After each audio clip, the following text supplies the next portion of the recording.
in schools. My views are back down.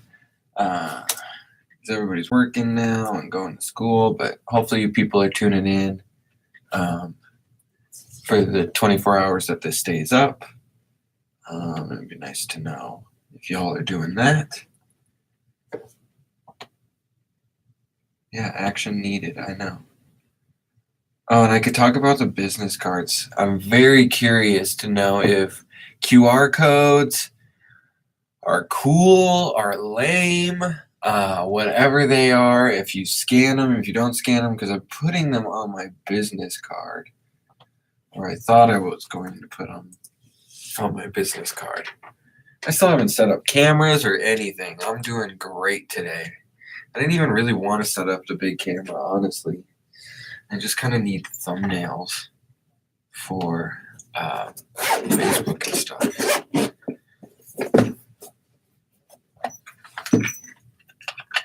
Okay, so let's put the charged battery in the GoPro.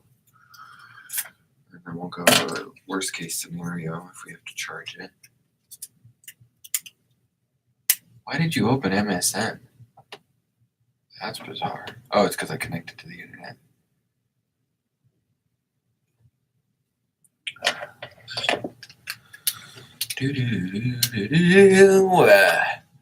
Down into. Okay, get that in there.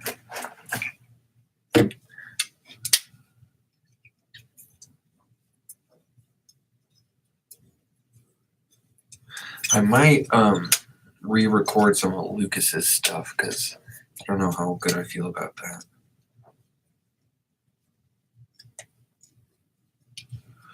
And what that would have looked like. Okay, podcast script.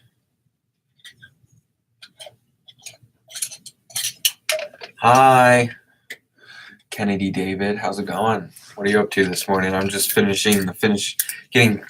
Bleh. Wow, that's always great when you're mumbling right before starting a podcast. I'm just getting some of the final things set up here. I'm not setting up my big camera today. I'm just going to go with the GoPro, try to get some pictures. And then I figured we would talk about like Denver Startup Week seems to be top of mind. I want to get registered for that. Might as well use this time to do that. And we'll see how it goes.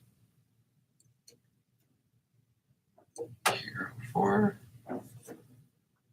Should we just do a little time lapse for the beginning? Let's just get what we need to get. Okay.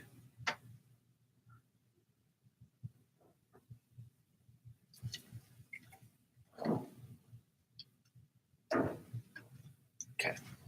Beep boop beep boop beep boop boop. Done. Done. Done. Coffee. Care what the rules are. There's like a Canon camera in here?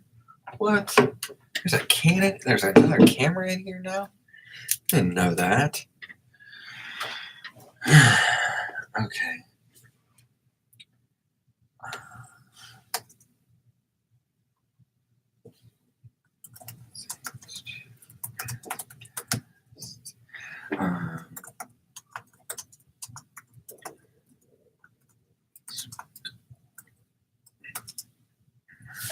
Okay.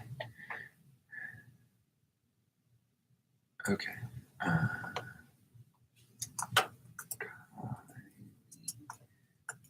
Phil and Lucas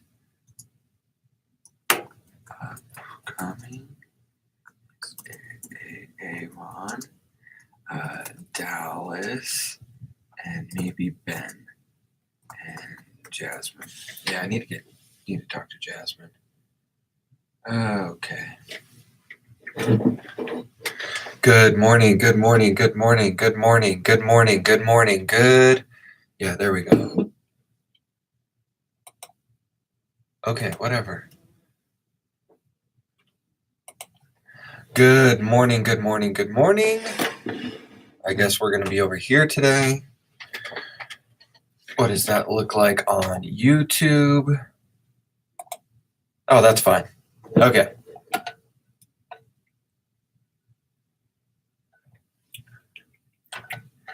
Good morning, everyone. I'm breaking the rules and brought coffee into the bunker. I don't think you're supposed to do that, but I needed it. Good morning, everyone. Welcome back. Good morning, good afternoon, or good night. Welcome to another episode of Creative Crunch. I'm your host, Curtis Tucker. Today we're going to start talking about Denver Startup Week, which is close. We got close with that one. We got close. Good morning, good afternoon, or good night. Welcome to the 10th episode of Creative Crunch. Yeah, we're officially in the double digits now. 10, 10. We made it. So today we're going to talk about Denver Startup Week. We're going to talk about some of the other things floating around in my brain. So let's roll that sweet intro and just get right into it. Good morning, good afternoon, or good night. Welcome to the 10th episode of Creative Crunch. That's right, we're in the double digits now. There's no looking back, only up from here. Thank you real quick to all the listeners and the people who have supported this right off the bat. Let's roll that sweet intro. The boy Bryce is here. Good morning, Bryce. I'm just getting rolling. You actually came in at a good time. You can watch me bumble through some intros this morning. Good morning, good afternoon, or good night. Welcome back to Creative Crunch. Hey, big news. We're in the double digits now. That's right. You're listening to episode 10. So let's just get right into it. Good morning, good afternoon, or good night. Welcome back to the 10th episode of Creative Crunch. That's right. We're in the double digits now. There's no looking back. So today I thought we'd talk about Denver Startup Week, talk about some other things that are on top of my mind, get some plugs out of the way, support you guys, get your feedback going. So we're getting close. We'll give it another one or two. Give it another one or two. Good morning, good afternoon, or good night. Welcome back to another episode of Creative Crunch. Guess what episode you're on? 10. That's right. We made it. 10, episode 10. Let's roll that intro. Good morning, good afternoon, or good night. Welcome back to another episode of Creative Crunch. I've got some big news. Guess what episode number you're listening to? 10. That's right. 10. We made it to the double digits. So I'd like to thank everyone that supported Creative Crunch from the beginning, all 33 of you that have listened to episode 1, and the 20-something of you that seem to be regularly coming back every Wednesday to catch new content and new episodes. I really appreciate that. So a little thing to celebrate. That was close. I just didn't know where that was going. All right. Welcome back to Creative Crunch. Good morning, good afternoon, or good night. Welcome to another episode of Creative Crunch. Without looking at your screen, can you guess what episode number you're listening to? That's right, 10. 10. We made it all the way into the double digits, so there's no looking back now. We are just going to roll with it. We're going to talk about Denver Startup Week. We are going to have more guests coming up on in upcoming weeks, so I think it's just only uphill from there. Good morning, good afternoon, or good night. Welcome back to Creative Crunch. Without looking at your screen, can you tell me what episode number you're listening to? Yeah, that's right. Episode 10. 10. We've made it into the double digits. That's 10 hours of talking, roughly 9.5, 10 hours of talking about the art industry, about creative stuff, about having guests on, talk about their creative crunch. And I really think that we're starting to develop something here. I really think that we're starting to define what the creative crunch is. And I want to thank everyone who has been helping me define that since episode 1. There's about 20-something of you right now that are repeatedly listening to new episodes every Wednesday. So I greatly appreciate that. Let's roll that intro. I like that last one. We're getting way too many photos, I think. But we're just going to let that roll because maybe we can turn them into a GIF or something. Something cool like that. So I think we got that. Okay. Quick shout out to everyone watching on the live streams. Those happen usually every Monday. I don't know. You can follow me on Twitter or Instagram at Curtis Crunch. That's right. I kind of cleaned up the brand and got it all together. So it's Curtis Crunch on Instagram or Twitter. You can message me. You can share stuff with me. You can tag Creative Crunch wherever you are. But make sure you're following me at Curtis Crunch. Did you know you can also submit audio messages to Anchor? That's right. All you got to do is click that link in the description or use the Anchor app, and you can leave an audio message up to 1 minute in length for Creative Crunch. Who knows? It might get used in a future episode. Hey, quick shout out to everyone listening on Apple Podcasts. There seems to be a lot of you out there listening from your iOS devices. So could you just pause this episode real quick and leave me a review? It'd be a huge help. Thanks so much. Here we go. All right, we are going to take a quick break to do some in-house advertising. If you're listening on Spotify right now, pause this episode, hit that share button, and share this to your Instagram story. Let your followers know that you're working on your creative hustle, you're working on your creative crunch, you're getting it down. Not only are you making art, but you're figuring out how to communicate your value and do all these other amazing things. So you might as well let your followers know that you're working on communication. All right, we are going to take a quick break. If you're not following me already, well, guess what? It just got a lot easier. I am now at Curtis Crunch on both Twitter and Instagram. Simple. Remember how messy that used to be?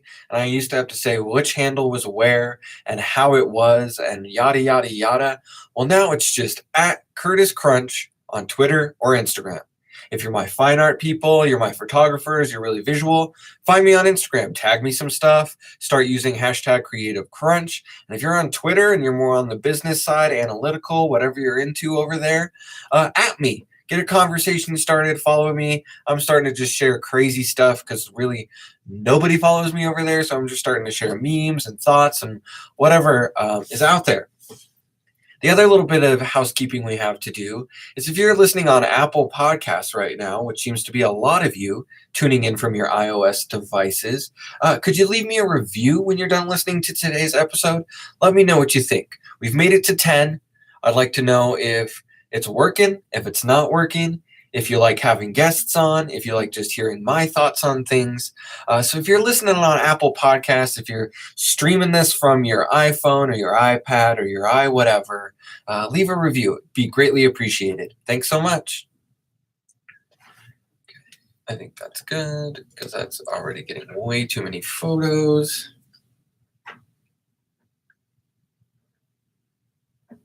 So now we'll go time lapse.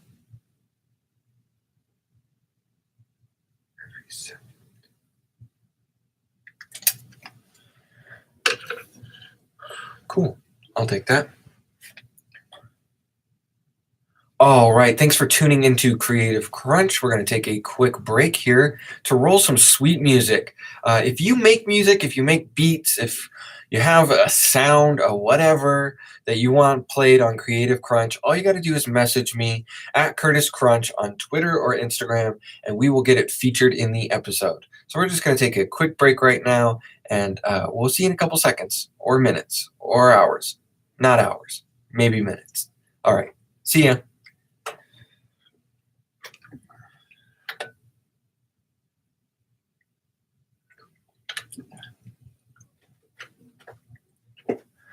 All right. If you are really enjoying all of these episodes, 10 of them so far, right? Crazy how we've made it to 10 plus hours of audio and content around Creative Crunch. I think it's kind of like turning into from a little newborn baby into kind of now we're into maybe like our little toddler phase. We're going to really start getting into our terrible twos here now that we've crossed the 10 episode mark. If you really enjoy what you've been listening to over these past 10 episodes, and you really want to like give something back, and you think that you've gotten a lot of value out of this, I hope that I've been providing value. And here's how you can let me know. If you're listening on Apple Podcasts, you can always leave me a review. If you are on Spotify and you're listening that way, if you hit the little share icon, you can put that out onto all your social media. That would be greatly appreciated. Or if Creative Crunch has really increased your value, and you really think that it's boosted your productivity, and it's given you something to lean on while you work creatively wherever you are, you can click the link in the description that takes you to anchor.fm/Creative Crunch. There's a big purple button there now that says, great, I touched the cable right in the middle of the promo. That's great. All right, we are going to take a quick break here. If you've enjoyed these 10 plus hours of audio that we have now, that we've crossed the bridge into the double digits here on Creative Crunch, there's a couple things you can do to help me out that really don't cost you anything. The last thing I'm going to mention does cost you a little bit of something, but don't worry about that, right? So let's start talking about the free things. You can always share these episodes out. If you're listening on Spotify, just click that share button. Put them wherever you listen. If you listen to Twitter, if you listen, gosh, I keep touching things, and it's throwing me off my game here.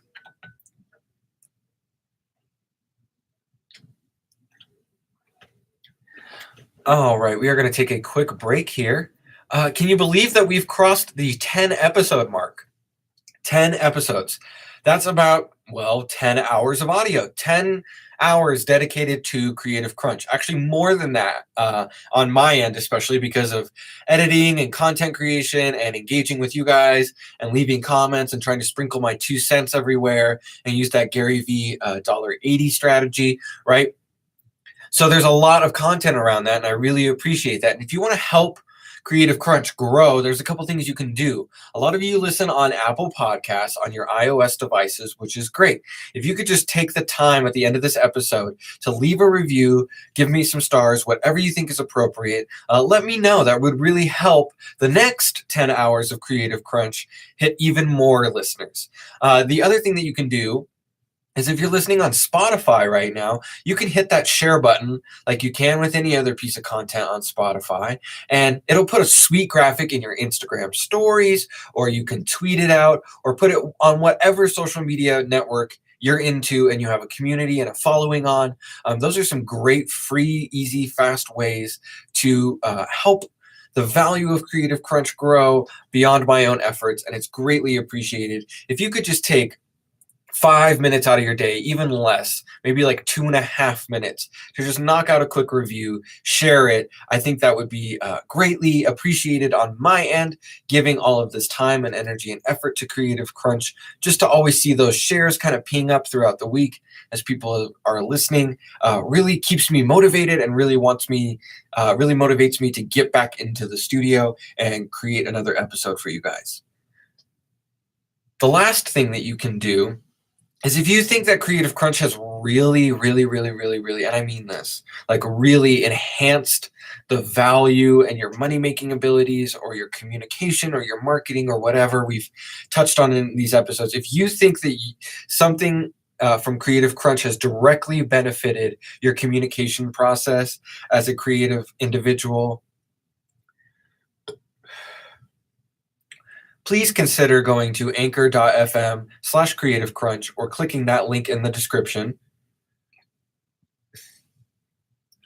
And it'll take you to the landing page for Creative Crunch. And there you'll notice a new purple button that says Listener Support. You can click this and make a monthly recurring donation to Creative Crunch. And I'm not asking for a lot. I'm actually really just pushing for the 99-cent tier for individual listeners. Those other tiers, I think I'm going to try to develop perks for, or things like that, because $5 and $10 a month can be a little much, and so I want to give a little extra value to those people who think that Creative Crunch is improving their communications and their creative hustle. So if you think you've gotten something from this over the last 10 hours of recording, just know that 99 cents a month really can change the landscape of Creative Crunch and allow me to grow this and have more guests on and dedicate more time and more energy to Creative Crunch. All right, thanks so much. So we are going to take a quick break and then just get right back into it. Cool. Okay. I can't because this is a laptop. Okay.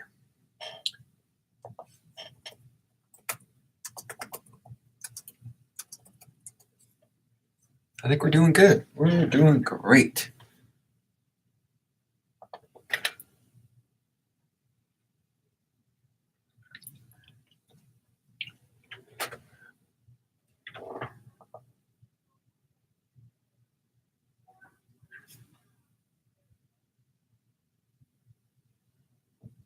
Oh, yeah.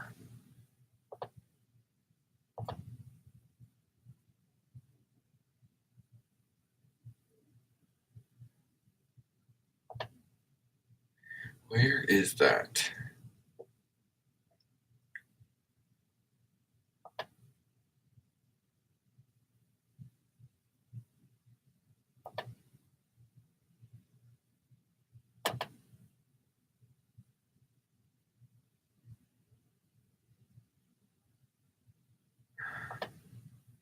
Nothing from Startup Week? Where is this?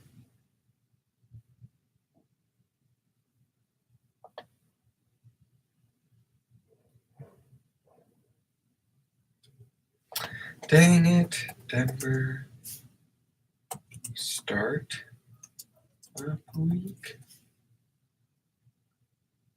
Nothing? Yeah, Startup Week? Oh, I just saw it.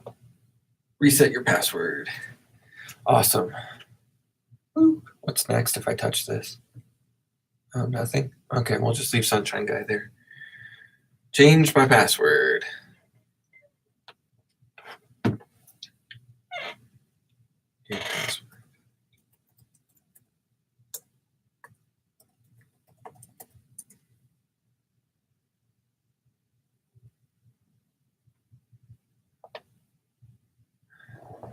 Ooh.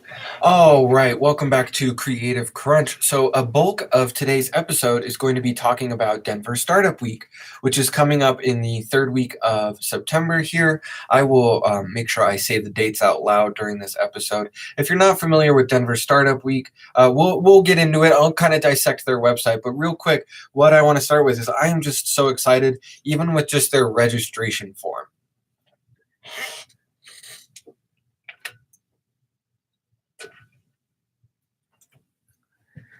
So now you're probably wondering why the heck I'm excited about a registration form for an event. Well, let me tell you why. So I don't know if I've said it on here before. I actually don't think I have, but I identify as a non-binary individual, meaning I kind of reject these two options of or like the idea that there's two gender options, right? Like I really see gender as a fluid social construct, right?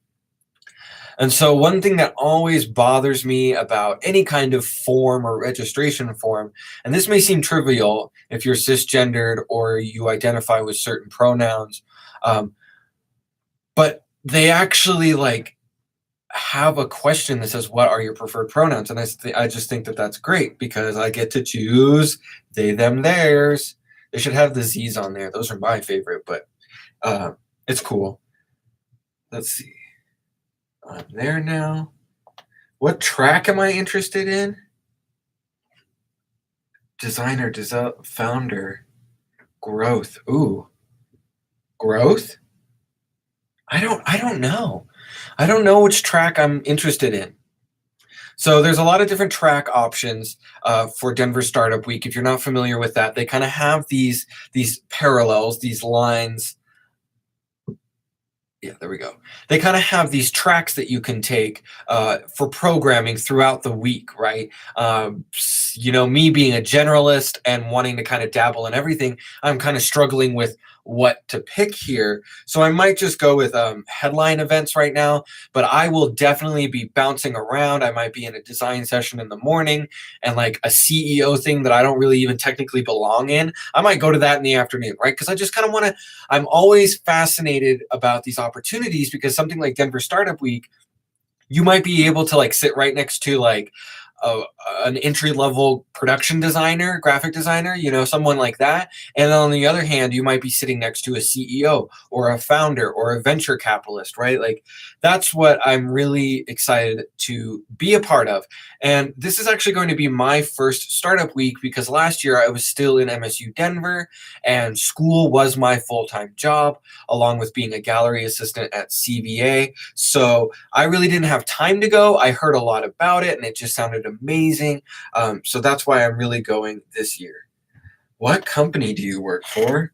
Heck, I work for Curtis Tucker Content. Yeah, so that's kind of what I've been calling it. I've been calling it Curtis Tucker Content. Just to kind of envelop everything that I'm doing. And I noticed when I built my website that I wanted to have a podcast page and I wanted to have a photography portfolio, and I'm working on building out like a video portfolio as well. And so that's why I kind of have arrived at this title of content creator.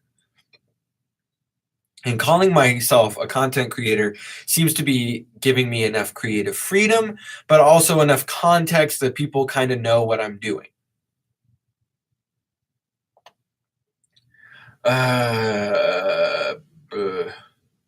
What? Writing, content, sales, marketing. Okay, so these are all the options that we have here. And of course, I'm still not quite on this. Oh, contract freelance. Let's do that. Contract freelance. That's what I've been working since the middle of July is contracts and freelance. So let's just go with that. Zip code. We are out in Aurora. Yeah. Oh, select all that apply. This is a really cool registration process. So now what I'm at is a question that says, what goals are you hoping to achieve by attending? Select all that apply. And here are our options. Find inspiration, which is always the truth. Connect with mentors and advisors. Yes. I'm really not looking for capital. I am trying to find a new job, always trying to improve my skills. And find customers. Okay. Connect with other entrepreneurs. So all kind of like those networking things, right? Like I'm really going to this about networking, and that's why I'm looking at cleaning up my handle, which is why I'm at Curtis Crunch everywhere now. And I also got a business phone through Google Voice instead of the Sideline app. I was using Sideline for a while, and I think I was paying $5 a month, and nobody was calling me. Nobody was texting me. I got some texts right at the beginning, but that was because I initiated them and I gave the person that phone number instead of my actual phone number or my personal phone number now, I guess is what you would say.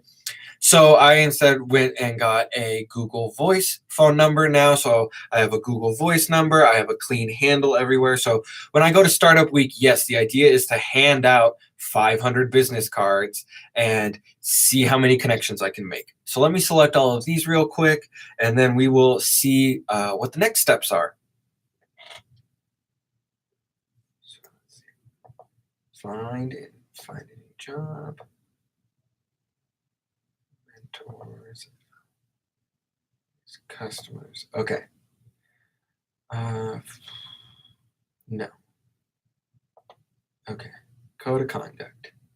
Ooh, they have a code of conduct. Okay, let's make sure I can photo and video and stuff. Register. All right, so we just clicked the registration button. Got everything all filled out there. And now we can see the 2018 schedule. So Denver Startup Week takes place from September 24th to September 28th. And it's got a little bit of everything, as we talked about with all of those different tracks. There's lots of different types of events, and there's lots of different subjects being discussed. So there's a little bit of something for everyone.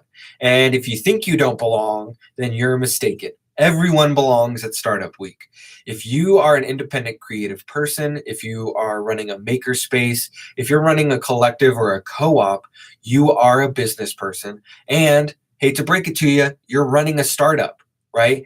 Whether you identify clearly as a startup or not, in my eyes, if you're in that window from first day of business to 5 or 10 years of business, you're a startup, like especially in Denver. If your team is you, you're a startup.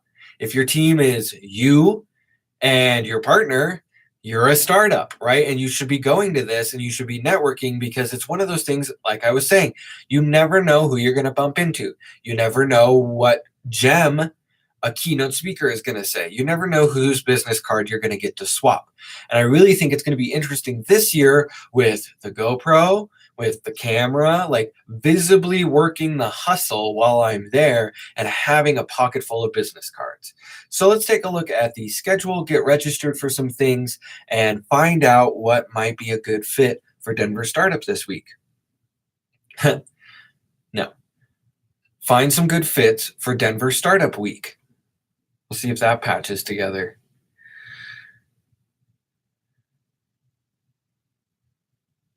So it all starts September 24th at 8 a.m. with a kickoff breakfast. And that's so early. That's so early. Oh, good job for all the people that are going to be going to that. I do not think I'm going to be going to that. Then there's a section on Amazon, Mile High Hustle. Oh, this is the podcast. They actually have a podcast. Denver Startup Week has a podcast. It's called the Mile High Hustle. I definitely recommend listening to it. I am so busy that I really don't get to listen to it as much as I want to, but I listened to some episodes while I was formulating the idea for Creative Crunch, and it was really beneficial for me to kind of hear that structure. I listened to a fantastic interview with Governor Hickenlooper about founding I believe it was the first microbrewery in Colorado, if not one of the first microbreweries in Colorado. And so that was always a fascinating story, I think, about our governor, and it was cool to hear him say that and to hear former Governor Hickenlooper or current Governor Hickenlooper, I'll just say Governor Hickenlooper, talk about his business as well as getting into government and politics. So highly recommend that. So let's click on this because it says 8 a.m. to 8 a.m. And if they're doing a recording session at 8 a.m., oh my God. Oh. So they put this event up here as like a launch to show people. So so what's cool is on September 24th at 8 a.m., the new episode of Mile High Hustle will come out. So make sure you check that out. Shameless plug for them because it's cool. It's a cool podcast.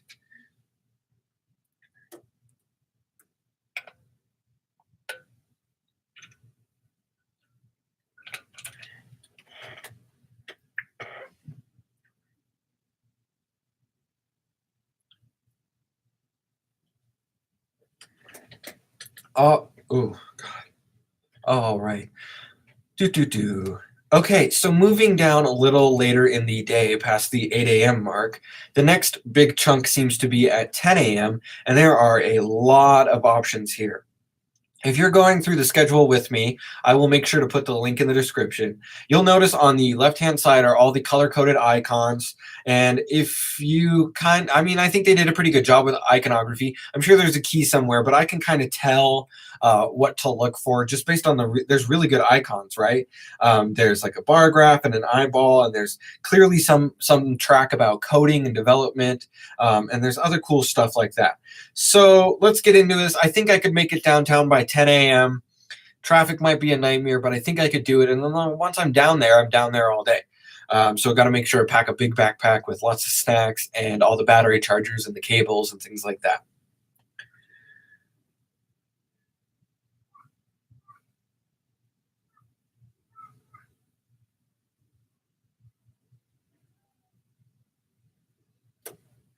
So there are a couple interesting things here that we are going to click on to kind of see what they are. So there's this thing called the content reevaluation, obviously buzzword, content creator. That I kind of have to go to that. Okay, something on product focus, something on food and beverage, What's Story Bus? Share your founder story with Impact Founder. Okay, I don't really have a story to share quite yet. Just listen to the podcast. I mean, you're listening to the origin story right now, folks. Episode 10, 10 hours of audio in. You're listening to the origin story of Curtis Tucker and Creative Crunch. So congratulations. I don't really think I need to go to that because I'm doing it on my own. Decentralization, I don't even know what that is, and that looks like that's part of the coding track. And then there's one called The State of Cannabis, and I've always been interested in what is going on with cannabis. And so it looks like there's 161 people attending the cannabis one, and then there's 250 people attending the content reevaluation. How to keep your startup on top of the ever-evolving content creation wave. So let's read this, because I think this is a Gary Vee quote right here at the top. Content is king, right? In parentheses, content is king, has been the mantra for companies looking to get the word out far and wide, but without going bankrupt, paying and searching and displaying ad piper. Companies from Netflix to the Dollar Shave Club built unique content programs to build and engage huge customer bases, and startups like Slack and Gusto have jump-started their growth by getting strategic about their content and messaging. By creating the quantity, quality, and diversity of content to compete in crowded space gets more challenging by the day. In this session, we combine 4 perspectives on over 40 years of experience about the rapid evolution of content creation and some growing trends and how to keep up with those. We will evaluate these questions through the lens of Instagram influencer, marketing agency, photo story, and the written word. Okay, so this sounds really cool. This honestly sounds really cool, and I'm stoked on this. I mean, it has buzzwords out the wazoo. So I mean, like, I have to. So the other cool thing about this now is then it adds interested things in the bottom of this, and I can already see some really cool things that I need to like go to. Wow, like this is going to be a lot of fun, I think. So it's recommending 2 on Thursday. Excuse me. So now the scheduler is recommending 2 sessions on Thursday and 1 on Tuesday, and it doesn't look like anything competes, so I might be going to all of these. So the 3 that it's recommending are now organic content plus paid media and unlikely power couple, and that alone kind of makes sense to me, because I would think that, like, if you paid a little bit to boost an Instagram ad or a Facebook ad, but then you also had your word of mouth crowd and following, like using the branded hashtag around it, but then like you boost, like, okay, now I'll read the description, but I'm going to spitball here. So this is an idea. So let's say you have like a branded hashtag, which we've talked about here on the show before, right? Like if you have hashtag Creative Crunch, for example, I should pay money to boost a nice Instagram post with me and other people living the Creative Crunch on there, like a video probably, or at least multiple images to swipe through. I should pay to boost that, but then I should also use the Gary Vee 2 cents strategy to comment and engage with that branded hashtag, and then repost all of the content of people using Creative Crunch. So I could see how maybe that pairing would work. So let's click on that and see what that looks like. So this is called, again, organic content plus paid media, an unlikely power couple. Finding marketing inspiration when you're not promoting a tangible product can be challenging, but it doesn't have to be boring. Organic content and digital advertising might seem like an unlikely pair, but SendGrid's content marketing manager and media buyer disagree. Learn how they leverage their respective channel content marketing and display social advertising to produce and promote creative content that cultivates an active and engaged audience. You have to get creative when you aren't selling Gap jeans, and we will share how we tried to do just this. Okay, that's cool. So it's like a little company kind of doing a case study. And if you're not familiar with that term, case studies, Google that and go do some deep dives on that. Case studies are incredible. They're kind of how you put that theory and those ideas into kind of like what I would call like a scientific experiment, right? Like you write your goals down, you write what you want to do, what your budget is, and how you're going to accomplish it. And you just document the process, success or fail, you document the process. So it sounds like this session is going to be kind of like um, a living case study from this company called SendGrid. So definitely going to add that to my schedule for Thursday. Okay, and then we'll keep that tab open because it's probably going to recommend some awesome other cool stuff on there. Oh, it seems like they've grouped them. Okay. So it's going to kind of put me on a track, I think, with these suggested ones. So then the other one that got recommended for Thursday afternoon is called Becoming a Badass Brand on Social.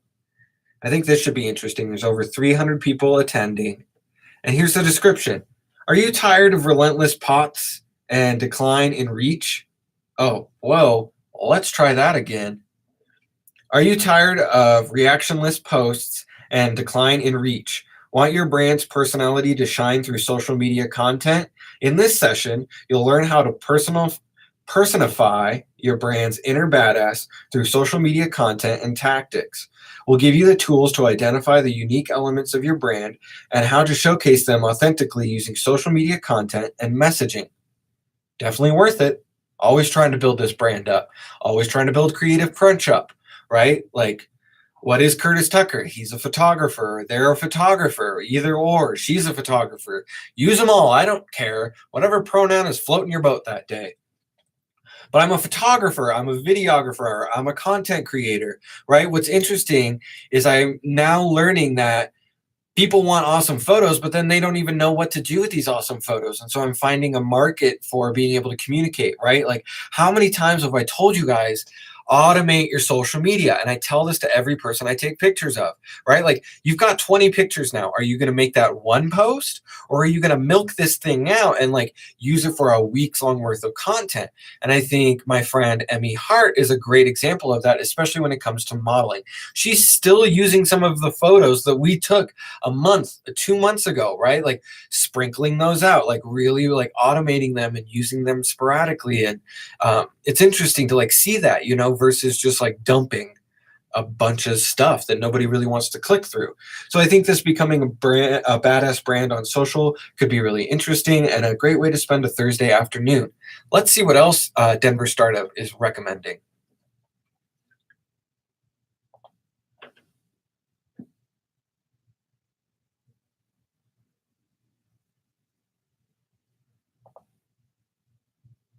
So the last one out of the three that's getting recommended to me just by clicking on my first event, which was the content reevaluation and growth strategies, the last one is social audiences, what you should be doing, right? And so this seems to be a little bit more focused on you guys. And it looks like I'm pretty much interested in the growth track, at least a small percentage or at least a quarter of what I'm going to be going to already. Like if I have 4 events, is going to be the growth strategy, right? And it's going to be fun to map this all out. I think I'm going to be running around Denver. Hopefully I can take light rail down somehow. I always love doing that, or the bus or something. Add to my schedule. Okay. I just clicked add to my schedule without even reading the thing because I know it's part of the growth track. So do you see how you can really build your startup schedule pretty easily? Like if you're interested in one thing, just take the 3 recommendations and then just kind of go with it. So this one only has about 150 people attending. And it's about purchaser lists, email lists, web traffic. These things are all segmented audience groups you can be using to your advantage on Facebook and Instagram. We'll dive into what custom audiences are available and use cases for each.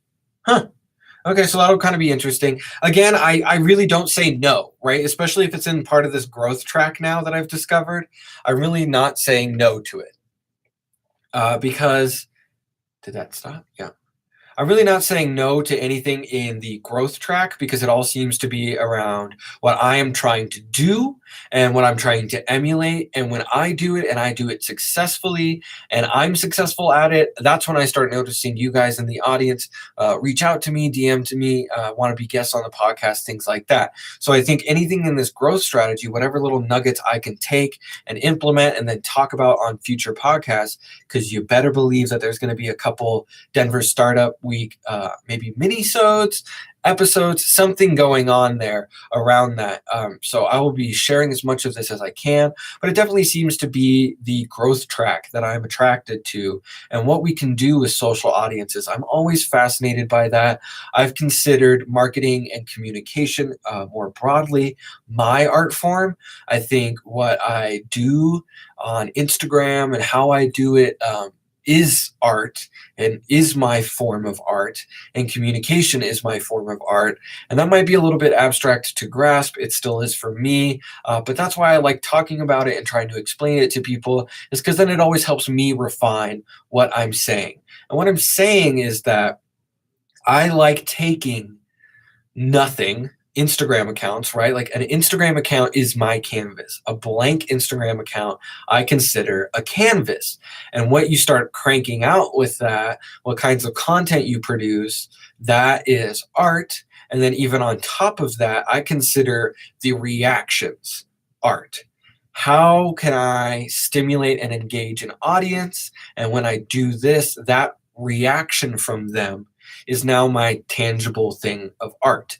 And I think that's always been there, right? When you go to a gallery, when you go to an exhibition, when you go to the Denver Art Museum, when you're at MCA, or BMOCA, whatever you're at, you are reacting to it, right? Like you are reacting to the art, but there's no proof of that really, right? Like there's Instagram posts, like if you're moved positively and you are inspired by this thing, then like, yeah, you tend to Instagram it, and that's cool. But I think likes and comments and a lot of the data and analytics that we can get, that is art. And that's why I switched my Instagram to a business account very early on, was to see those analytics, right? Like what kind of audience am I cultivating? Because to me, that's my art. And that's the result of my creative efforts.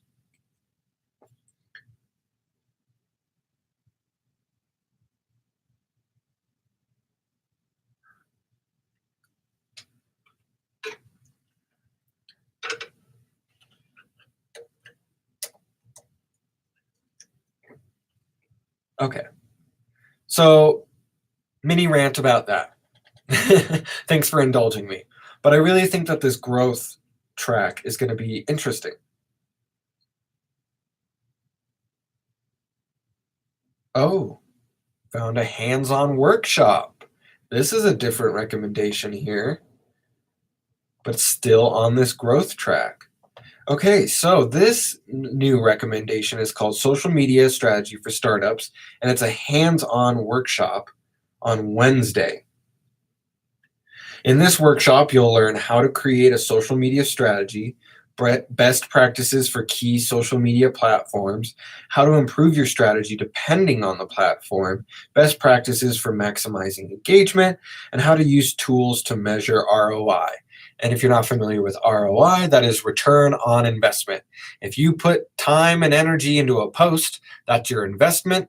What are you getting from that Instagram post? Again, this is why I switched mine to a business profile, so I can see if I mention the podcast in my story, are you actually going and clicking the link in my description, right? That kind of metric. I also noticed the other day that somebody actually pushed the text button on my thing, which I have to update. But it's things like that. It's metrics like that. What's your ROI? And this is going to be great for me because I actually came across a business plan that I wrote at MSU Denver, a part of a class, and it like got me thinking like I really need to write one for Curtis Tucker, especially if I want sponsorships or things like that coming down the pike. I want a document that I can hand to someone and show them like these are my assets, these are the creative things that I've created, and This is the audience that I'm engaging with, and these are the goals, and this is what I'm addressing, and this is where I'm at in the marketplace, right?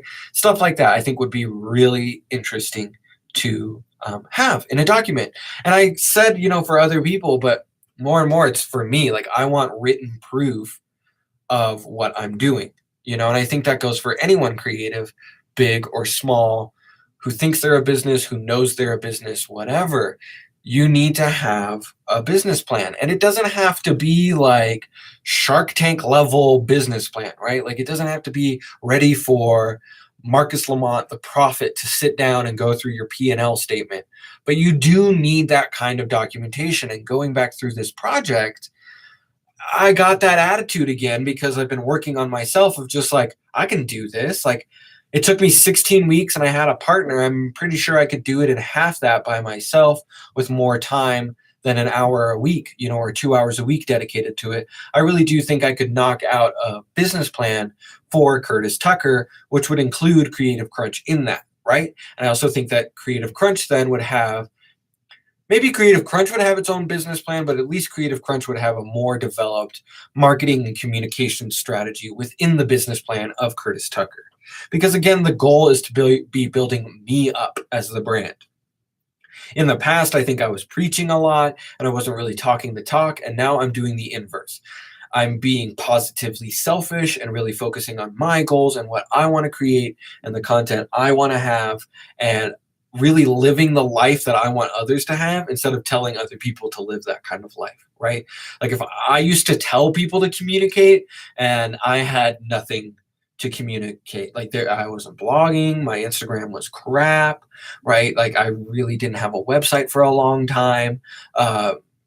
Scattered identity, things like that. And so now it's just kind of like, y'all can learn, my audience can learn from me doing, and I'm just going to do me, and whatever you gain from that, whatever you've gained from the 10 hours of Creative Crunch and all the Facebook posts and the Instagram posts and things like that, then that's up to you, right? And if you want to reach out and you want help, I'm really going to try to suck you into being a podcast guest.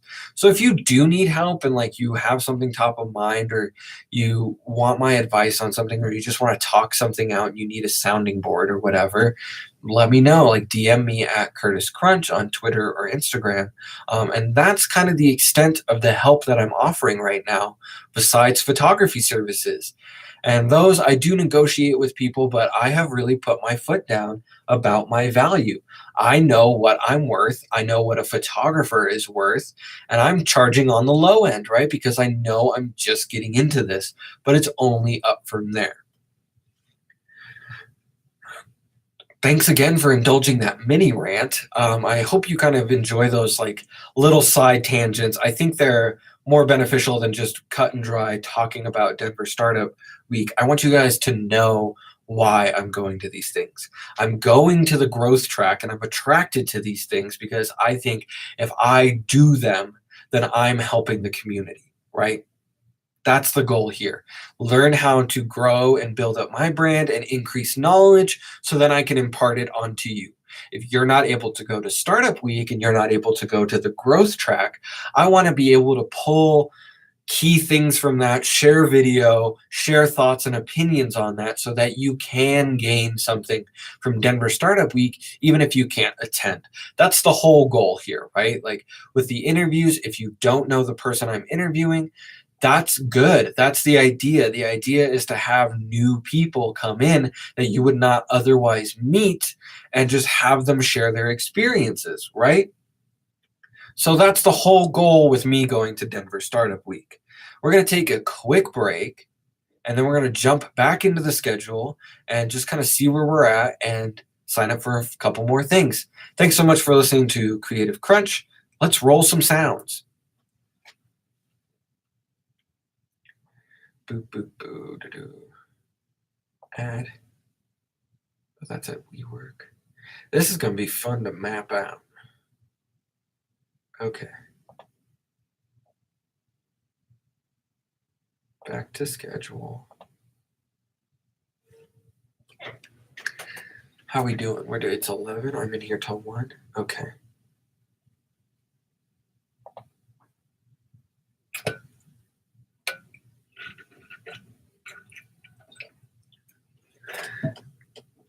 What's up, everyone? Welcome back to Creative Crunch. I hope you're enjoying those little brain breaks. I'm trying to extend the episodes and also like make them more multimedia because I know it's like dense just listening to a person talk, talk, talk, talk, talk. I find it dense just trying to talk, talk, talk, talk, talk.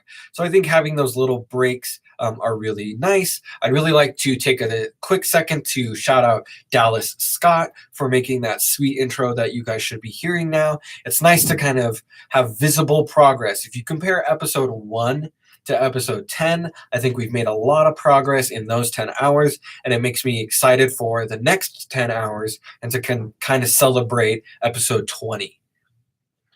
So, if you've been listening, which I hope you have, we are talking about Denver Startup Week, and I've discovered the growth track.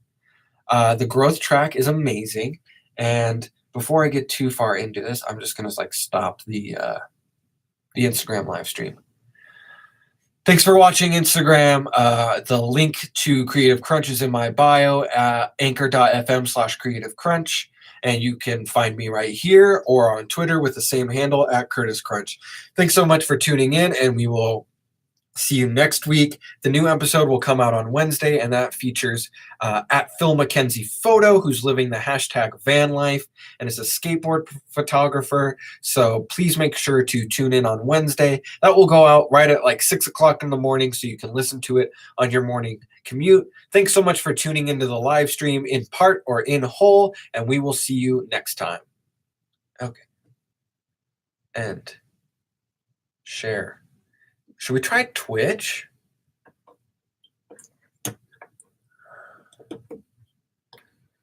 Can I screw this down anymore?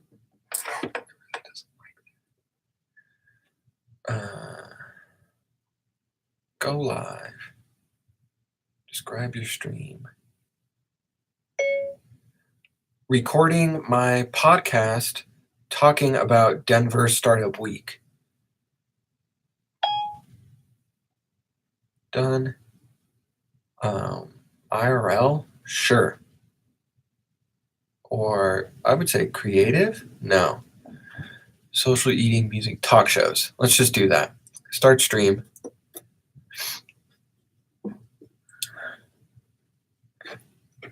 What's up, Twitch? This is the first time you guys are seeing this, and this is the first time I'm talking about this on the podcast. I'm experimenting with Twitch more and more. I got an account, and it'll be interesting to see the process of getting Twitch affiliation and getting ads on there. But you can find me. I'm pretty sure it's still just like at Curtis Crunch on Twitch. Maybe if I remember, I'll put a link in the description if this makes the final cut of episode 10. But episode 10 moving forward, I think this is an interesting shift because at least with this live streaming, I'm able to monetize and maybe get a part of the affiliation program and go from there and see what that's like. So we're just going to let Twitch run instead of going live on Twitter because I don't think anybody watches those on Twitter. So at least maybe I could start developing a Twitch audience. So if you're into Twitch, if you watch people game on that, well, now you can watch me talk on that. So we're just getting into Creative Crunch, and we are going down the rabbit hole of the growth track at Denver Startup Week. Before the break, we added a couple sessions to my schedule, all centered around growth and the growth track and social media engagement and audience building and all those buzzwords. So now I just cracked that specific track open, and we're going to see all the programming offered the entire startup week for growth, for social media strategy, for audience building, and things like that. And then whatever holes I have that aren't filled by the growth track, we will splice in the headlining events and random things. We'll just like do like a little prize wheel. We'll just spin the prize wheel and see whatever sessions fit and just kind of go to random stuff. And then I'll take some time off camera or off microphone to clean this up and map this out and make sure I can actually like move around Denver in an efficient manner, hopefully mostly using RTD or my own legs to kind of make my way around town. And maybe a Lime scooter, I don't know, we'll see.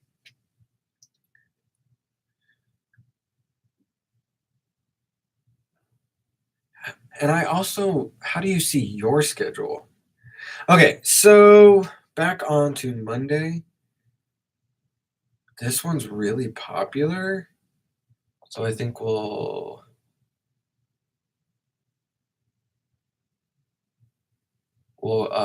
go into that. 12-1. Wow, a lot of people are going there.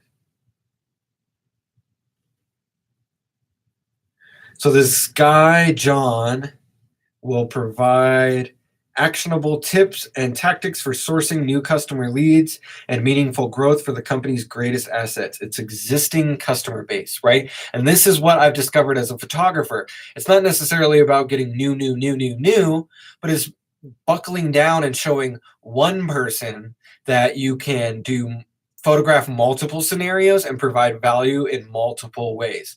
One client, I started with a free headshot, but they ended up donating. And then that turned into a studio visit. And then that turned into possibly a family photo shoot, right? So there's 3 gigs, close to $300 from one client, right? Repeat customers. Instead of wasting hours and hours and hours trying to generate 3 separate leads. So I think this will be interesting to attend and see if I can take the people who have already gotten photos from me and maybe I don't know, I've been thinking about developing a newsletter, yada, yada, yada. Like, how can I take these people and funnel them back into my photography business? The same goes for Creative Crunch. What I'm really struggling with right now is taking the 60 to 100 eyeballs that are seeing my Instagram story, the 30 likes, and the thousands of accounts that are reached with my Instagram.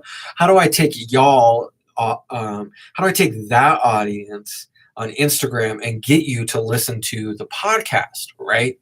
Like, that's kind of the shift that I'm struggling with. It's either that or like I just need to also try to migrate more views to my YouTube page, but that's a whole nother episode, right? So I'm going to add this to my schedule and continue exploring this growth track. Now, how do I see my schedule? Because I don't want to start double booking stuff. View all sessions. My dashboard. View your schedule. Okay, so this will be an important tab to have open now that we've discovered the growth track, and that's kind of where I want to be for most of the time. Okay.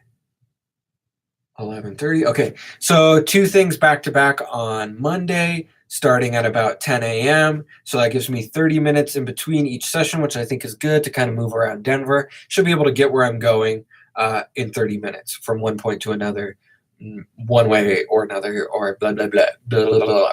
But yeah, that should be Tuesday. And I can add this to my Google Calendar. How nice of them. That's Monday. Sorry. Tuesday, something in the evening, so that's still pretty open. Wednesday, something in the evening. Thursday, morning, early afternoon. Friday, nothing. Okay.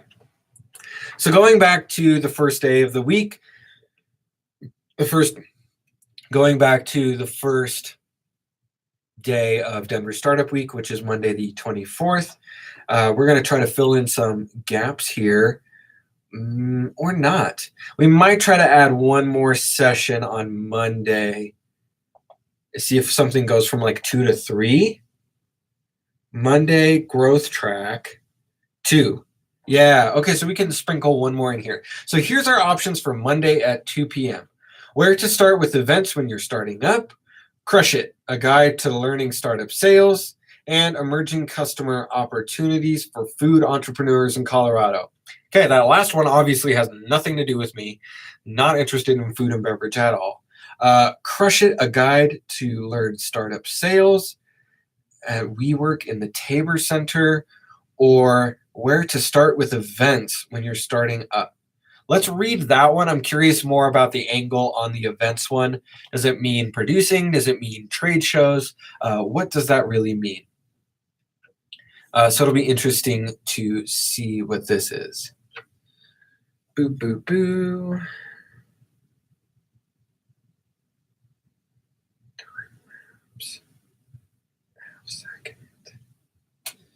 Can I put this like right here? I can do this without screwing everything up. Oh yeah, that'll be interesting. Okay, so we're reading a little bit more into the growth track here and trying to figure out what this means. Where to start with events when you're starting up. What does that mean? Does it mean signing up for a trade show, or does it mean producing your own events?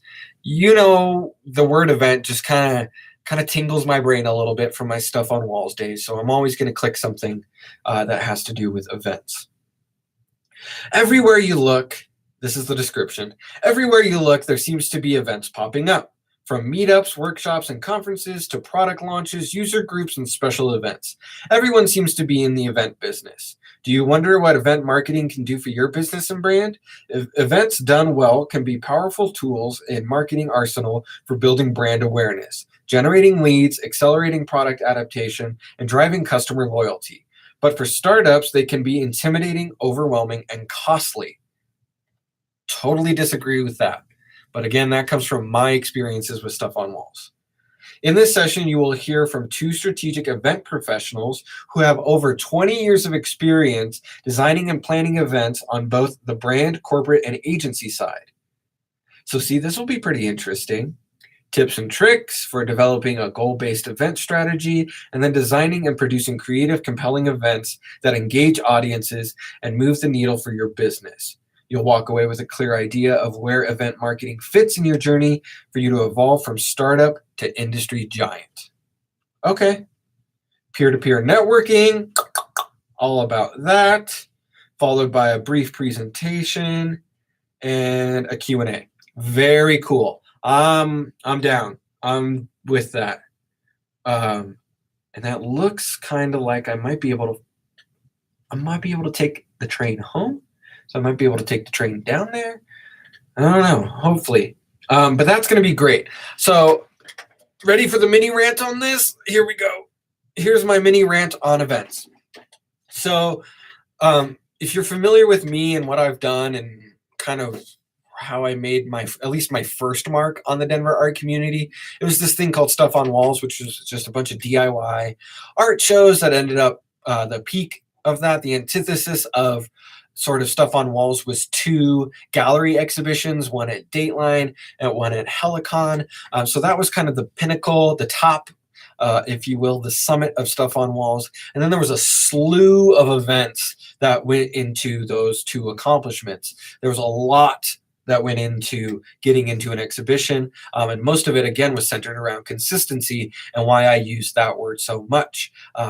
Consistently having a Stuff on Walls event every month.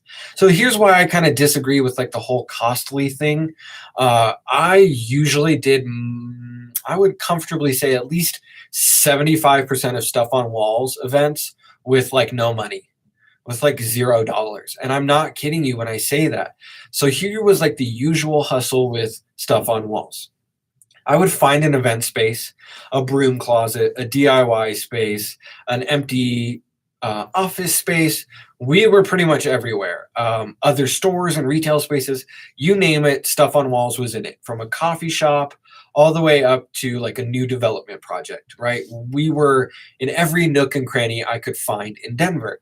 And so with that, I would usually openly negotiate or try to get the event space for nothing, right? And really try to pitch and sell the idea that I am bringing things in. I'm providing a service, right? Stuff on Walls is providing a service, and that idea of your space would be dead. You wouldn't have as many guests. You wouldn't be generating much revenue. All of those tactics would come into play to kind of get the event owner to realize, oh yeah, like it is a slow night anyway. Like I might as well just take a risk and give this person the space for the night, or whatever. Or, that would lead to a lot of negotiation and a lot of interesting terms and conditions. For example, if the event space had a liquor license, I would just say, I'm going to bring a bunch of people in and they're all going to drink. How about we set up a bar tab, or like have an understanding that you are actually going to make more money on alcohol sales than you would if you charged me for an event space, right? So don't ever really think that you have to pay for an event space. You just got to get creative. You got to use that same Creative Crunch skill set that lets you paint a beautiful painting or crank out a 3D print or write a beautiful poem. Whatever you do, take that same exact brain that you have and skill set and get creative and find an event space, right? And then be consistent with it. Show up at that same place month after month and do that for a couple months before you jump ship and go to the next place, right?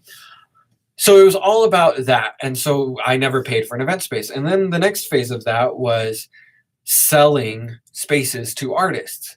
And that would usually be $20 or less. And you would get like your own little footprint, your own little space, very much like how craft shows work, right? Like you would get your own little square or a little sectional wall or whatever we had. You would get that for $20. And then that would become my working budget, right? So if I was lucky, I would maybe get $100 in fees from artists, right? Usually that was about it. And then I would have an operating budget, right? And then that would quickly disappear into operational costs like buying beer, buying LaCroix, working with the people who were buying beer and LaCroix if our event space didn't have that. There was various signage attempts with stuff on walls and marketing efforts. Before I knew what I was even trying to communicate or how to communicate, I was always trying to do that and attempting that. And then a lot of it went into like paying bands and musicians and having a lineup. And that was always difficult to explain to artists who would maybe see that transaction go down. And that's why I would try to do that at the end of the event or the beginning of the event. But really, in my eyes, again, musicians were providing a service, right?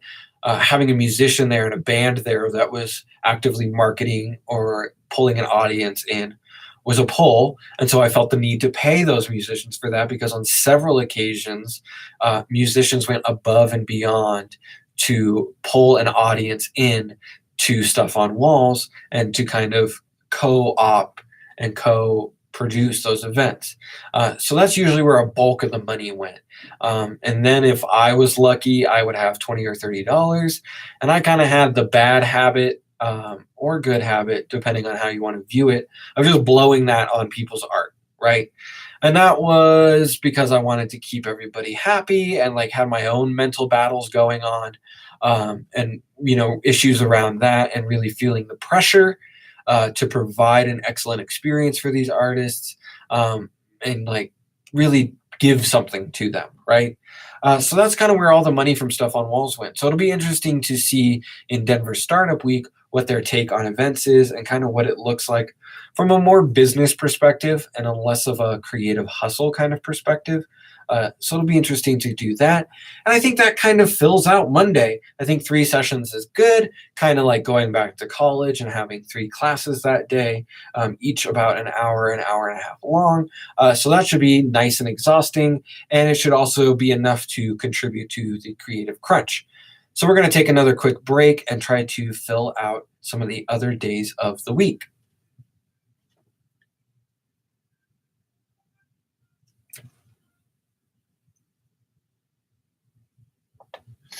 Okay, that's my schedule.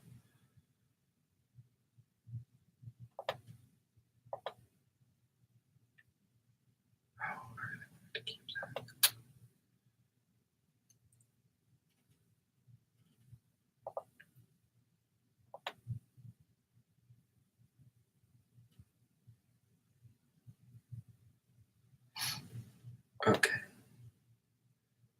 All right, welcome back to Creative Crunch as we get my schedule for Denver Startup Week figured out. I hope this inspires you to kind of see if you can go to Denver Startup Week. It's free to register. It's free to go to a lot of these events, if not all, I believe.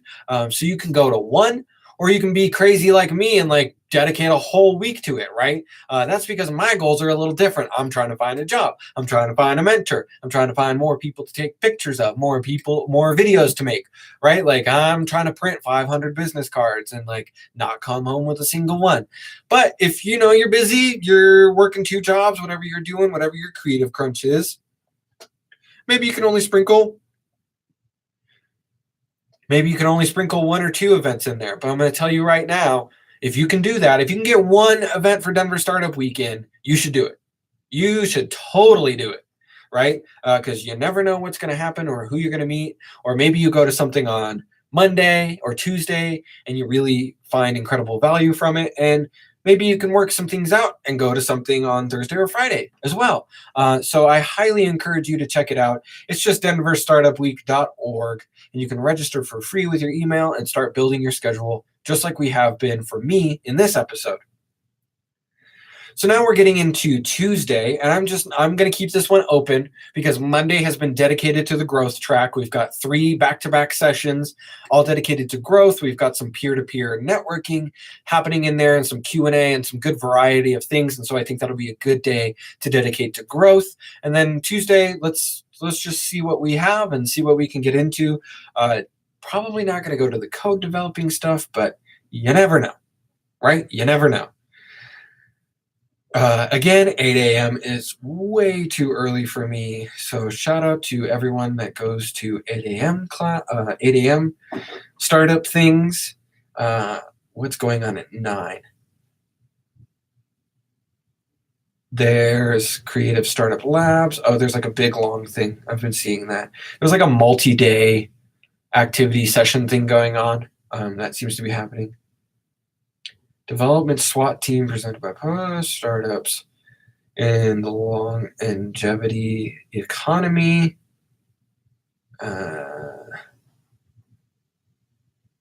Okay.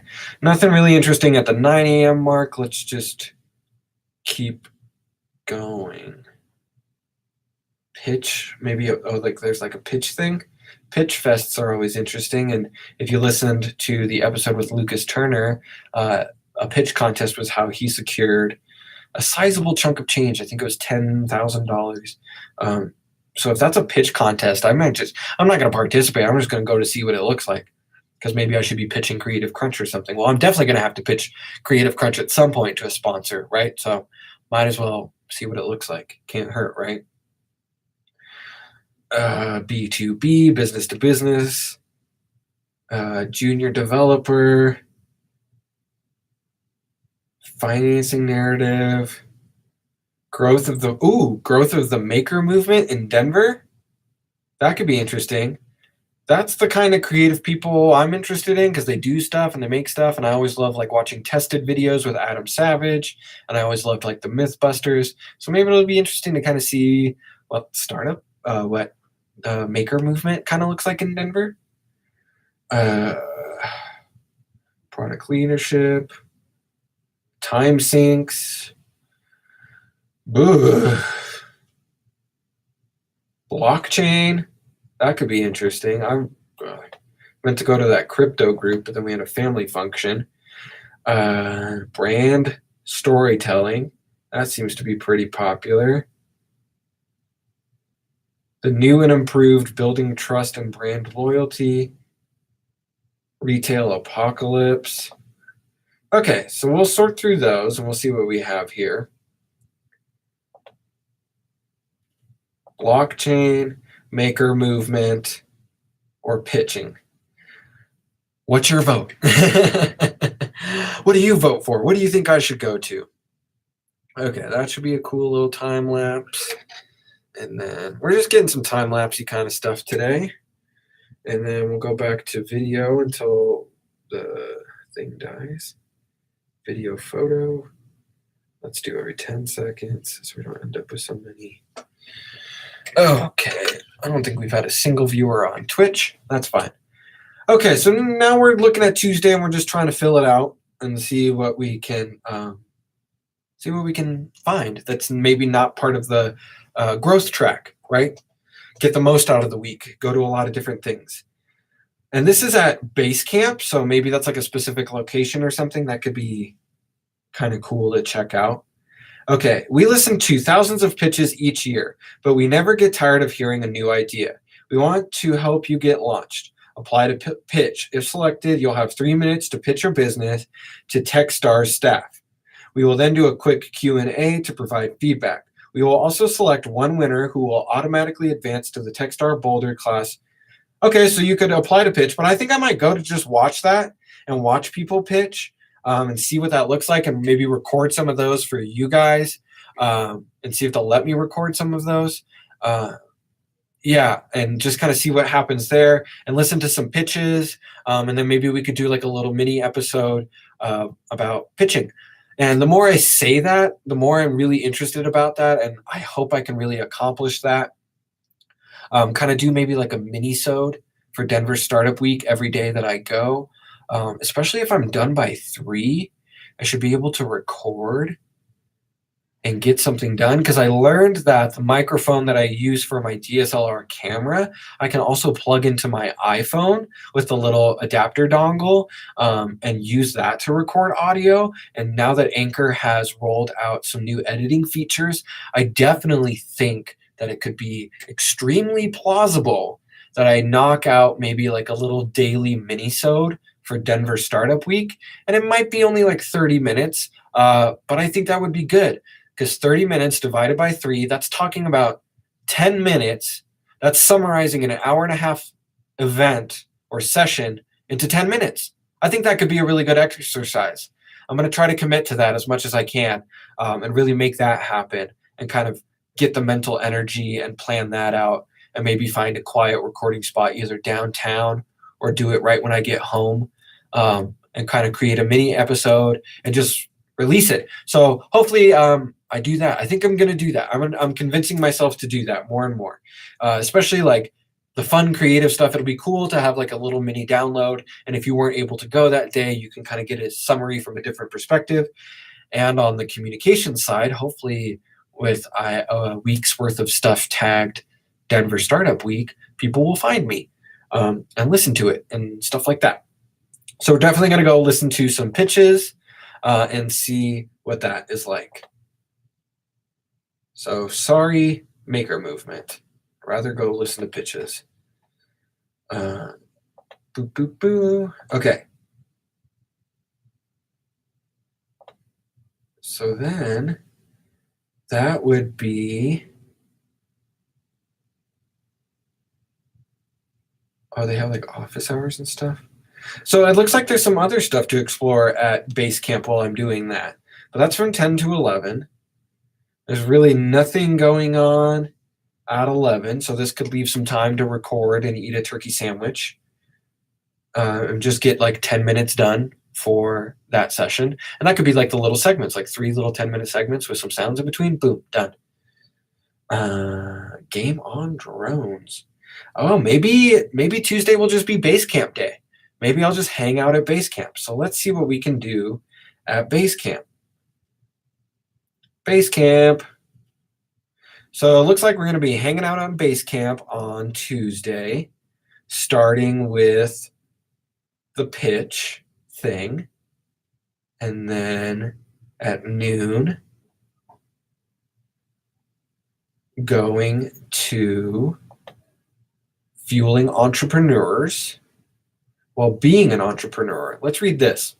All startups have to face challenges around product development, sales and marketing, and funding. Food and beverage entrepreneurs have to tackle all the standard issues, plus deal with health codes, safety standards, and a whole host of other things. Come hear a panel of high caliber food and beverage entrepreneurs talk about what it's like to be in the food product space. What are the similarities to the food service sectors and what are vastly different? Get some samples and fuel up as you listen to these stellar leaders discuss.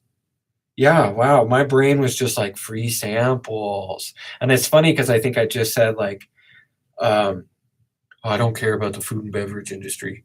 But this is interesting, right? Like, what are the similarities? What are the differences? I cannot imagine having to deal with health codes and inspections and all that stuff on top of all the challenges I have, as just a solo entrepreneur. And maybe there's like some small people who are doing something with like the Cottage Act, because I know in Colorado, I think that's what it's called, the Colorado Cottage Act. You're allowed to like make and sell stuff from your home. It'll be interesting. And it says samples, and there's like only 30 people going, so more samples for me. That should be exciting. And again, we're just going to spend the day at Basecamp. Add to my schedule. I can't believe they're still using MapQuest. I think that's pretty interesting. Embedded into everything. Okay. So there's a moderator. There's somebody who does popcorn. Somebody who does organics. Oh, this is cool. So it'll be Matt Cutter from Upslope, who I did like a little product analysis on Upslope Brewing Company in one of my business classes. We chose them. It's very interesting. They got started as like a backpacking beer, like an adventure beer, I'll say, which is why they only, and I think they still only can their beer. So that it's all recyclable and you're not like leaving things behind, and it can like, as you know, well, I don't need to explain an aluminum can to you, but one of the reasons they did that is because it just crunches up and you can pack it out, right? Pack it in, pack it out when you're hiking and when you're doing your adventures. This way, it's more eco-friendly. So I think it'll be cool to have those there, have a popcorn person and a beer person mixed in with an organic person. So that'll be cool to kind of spend the day at base camp. And I don't think there was anything going on other than that. And I keep closing the tabs that I want. Bleh.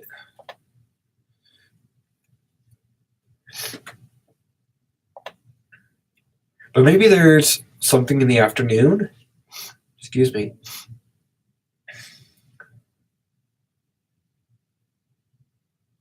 Okay. So what does my Tuesday schedule look like? Okay, so Tuesday at 10 a.m., going to listen to some pitches, and then in the afternoon, go to Fueling Entrepreneurs While Being an Entrepreneur. And then there is the social audiences, a remnants of the growth track that we added earlier. And that doesn't start till 4. So maybe trying to find something in between noon and 4 on Tuesday. That's maybe just random. 1, 2, 3:30, 3:30 to 5. Doesn't look like I'm going to be able to sneak something in. So we may or may not go to that growth thing at the end of the day.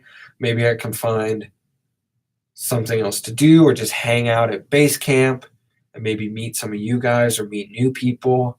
But anyway, let's move on to Wednesday.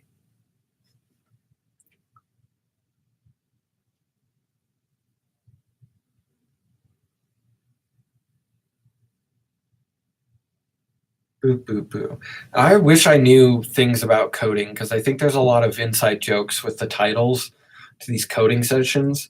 Like, is your batch jealous of my stream? What does that even mean? What is that? Okay, perfect marketing mix. Duh, that could be a given. The smart startup, when knowing that your thing will succeed. Scaling a startup, worried about your culture and what to fear. I might go to that just because of the location. It's at that WeWork in Union Station. Prototyping.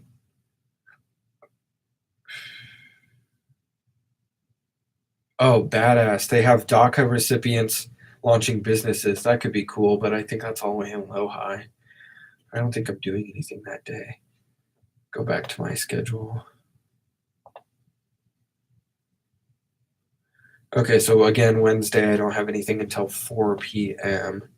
And that is at the WeWork in Lohi. So maybe I should reverse plan my day and start at the 3:30 stuff and see if there's something at the WeWork. Come on, no whammies, no whammies, no whammies, no whammies. Oh, there's nothing at the WeWork in Lohi from 2 to 3:30. Pedaling and networking through Rhino? Ugh, no, thank you. Get so sweaty. Get mushy business cards that way. Cool GoPro footage, but that would probably be about it. Okay. WeWork Tabor Center. What are these WeWorks? They must be co-officing spaces that I'm not tuned into. Gonna have to look into all these WeWorks. Oh yeah, I think there was one on Santa Fe or something. There was a WeWork. Okay.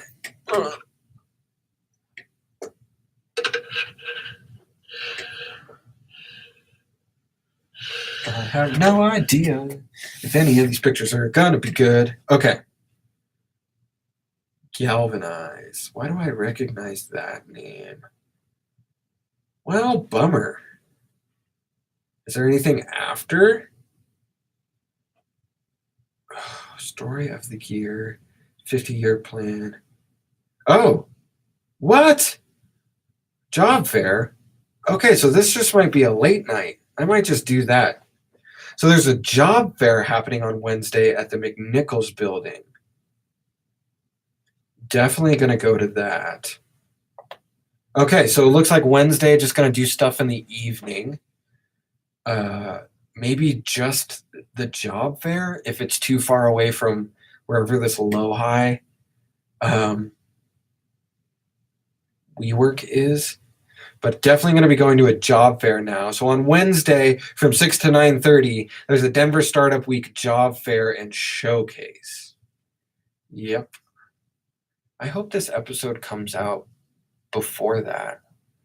Oh, gonna have to look at the timing for the editing and stuff. Make sure that this comes out before Startup Week. Because what this would? Oh no.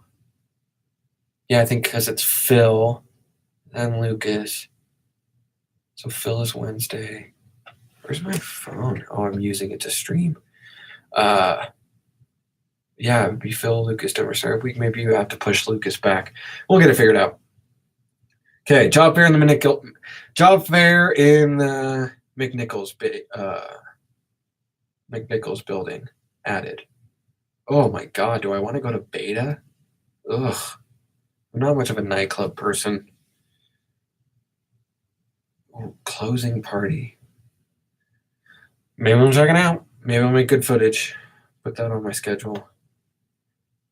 Since it's the closing party. At Beta. Oh my God. I can't believe I'm clicking on that.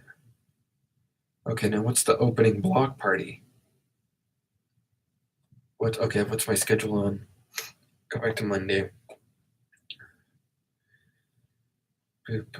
I wasn't even really going late into the weekend, late into the night. I wanted to be home and out of there. Maybe. We'll just throw it on there. Block party. Job fair. Okay. Yeah, maybe we'll go to the block party instead. Yeah, those look pretty popular. Oh, and is that on the 16th Street Mall? Skyline Park? I think so. Cool. Okay. All right. I don't know what to say, so we'll just maybe patch this together and just say, okay, we're going to take a quick break again. And then when we get back, we're just going to kind of review this schedule that I've made for the week, see where we leave off, and wrap up the 10th episode of Creative Crunch. So we'll just see you in just a second. Bye.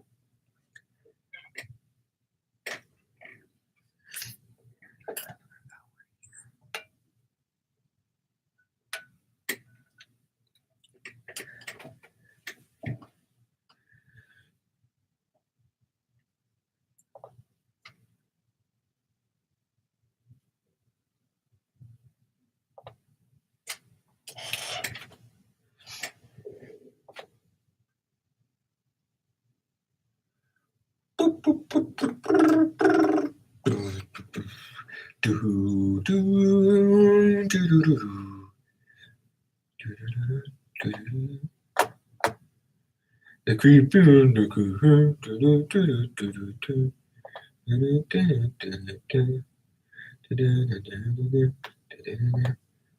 okay. Back to schedule.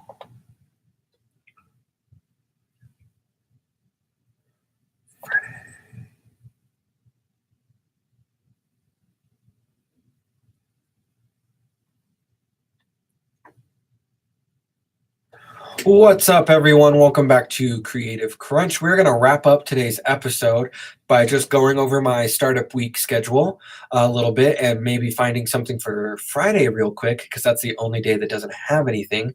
But really, thank you so much for listening. If you're going to be at Startup Week, tweet me or send me an Instagram DM at Curtis Crunch. I would love to meet some of my listeners, maybe attend a session with you guys, walk somewhere, get some coffee. I don't know. Fill a weird gap by working together, do a podcast interview, whatever. If you're down and around in Denver for Startup Week, yeah, get at me. So real quick, let's find something for Friday, go over it, go over my weekly schedule, and call this episode 10 done. So I'm actually going to reverse plan Friday because I found that the big parties and the keynotes and things like that are actually happening at the end of the day. I was building this out really with the mentality of like going to college again. So I was starting at like 10 a.m. and then kind of going till 3 so I could get back to the burbs without maybe sitting on a commuter train or something like that. But especially with Friday being like the end and that beta nightclub event being the night before, I'm just going to reverse plan Friday and see what they have.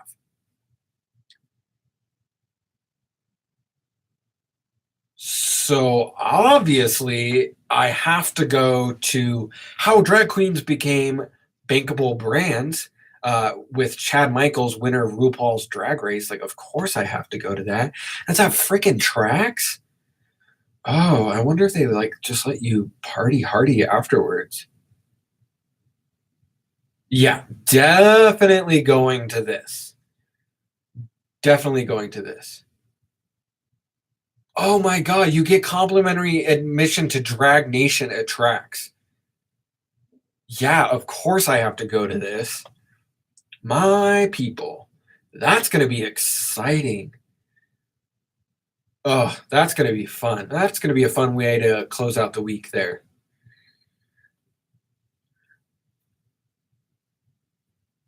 Okay, so that'll be fun. So on Friday night, gonna go listen to some drag queens and how they've built their brand up, and then get to go to Drag Nation at Tracks for free.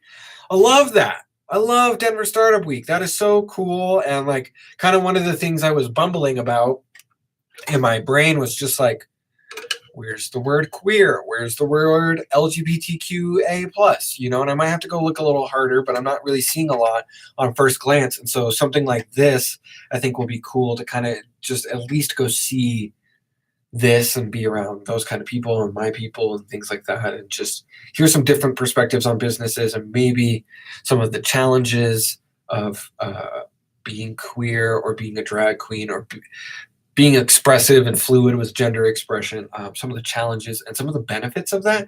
Because I'm noticing, you know, again, I don't see my people. I don't see non-binary people, which is why I followed at them. So I could start seeing the people that I want to be like and know that I'm not so alone out there. So I definitely think this purpose-driven closer at the end of the week is going to be a great roundabout. So I might just go to that unless something else piques my interest. But I will discover that on my own. Thank you so much for listening to the 10th episode of Creative Crunch. If you've been here with me since the beginning, congratulations on increasing your hustle and your communications plan by 10 hours. You've put 10 educational hours into listening to interviews and listening to me and kind of clicking links and discovering stuff and hopefully getting different perspectives on your creative crunch. If you found this really beneficial or you're going to be at Denver Startup Week, make sure you tweet me or send me an Instagram DM at Curtis Crunch. Make sure you review me on Apple Podcasts if you're streaming this on your iPhone right now. If you've really enjoyed this episode, go leave some stars, leave your thoughts. That will really help the next 10 hours of Creative Crunch reach even more people, which is always the goal with this. The more ears that this falls on, the better I think we will all be. The more professional we'll be, the more ethical we'll be, and we can really hold on to what makes Denver weird and unique, and we can kind of recognize the cultural shifts and the way that the creative landscape is changing in Denver. So thanks so much for listening to 10 hours of Creative Crunch. you made it. If you're brand new here, I hope this episode sparks you going back in our archives and at least finding one other episode to listen to. So thanks so much for listening to Creative Crunch. Check out all the fun stuff in the description, and we'll see you next Wednesday. Yay. Okay. That actually, I feel really good about that. I feel like the podcast is getting better. Yes. Okay. Just stop recording for a second. Stop recording that for a second. Okay. I got 5 minutes. I don't think I need to pee. I just needed to do some stuff.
I don't know why I fully turned that off. It's because the battery was running low.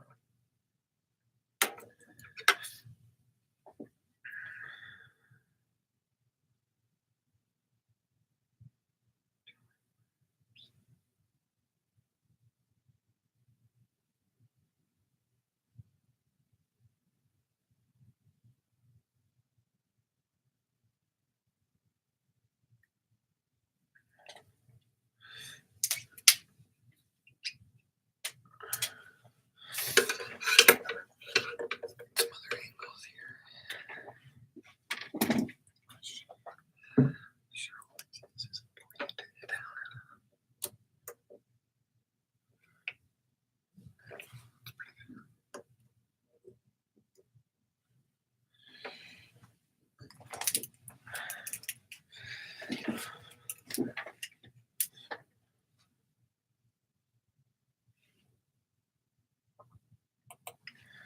All right. Let's see what we got here. All right. It always makes me concerned to see what the audio files. There's no spike in these this time. I really hope we're getting this. How do you do? Oh. Can you zoom out to see, like, oh God, I really hope this is working. Working. Louder. I don't know. I don't know if this is working or not. This is terrifying. Oh. Okay. Go. This is what you get. This is what you get.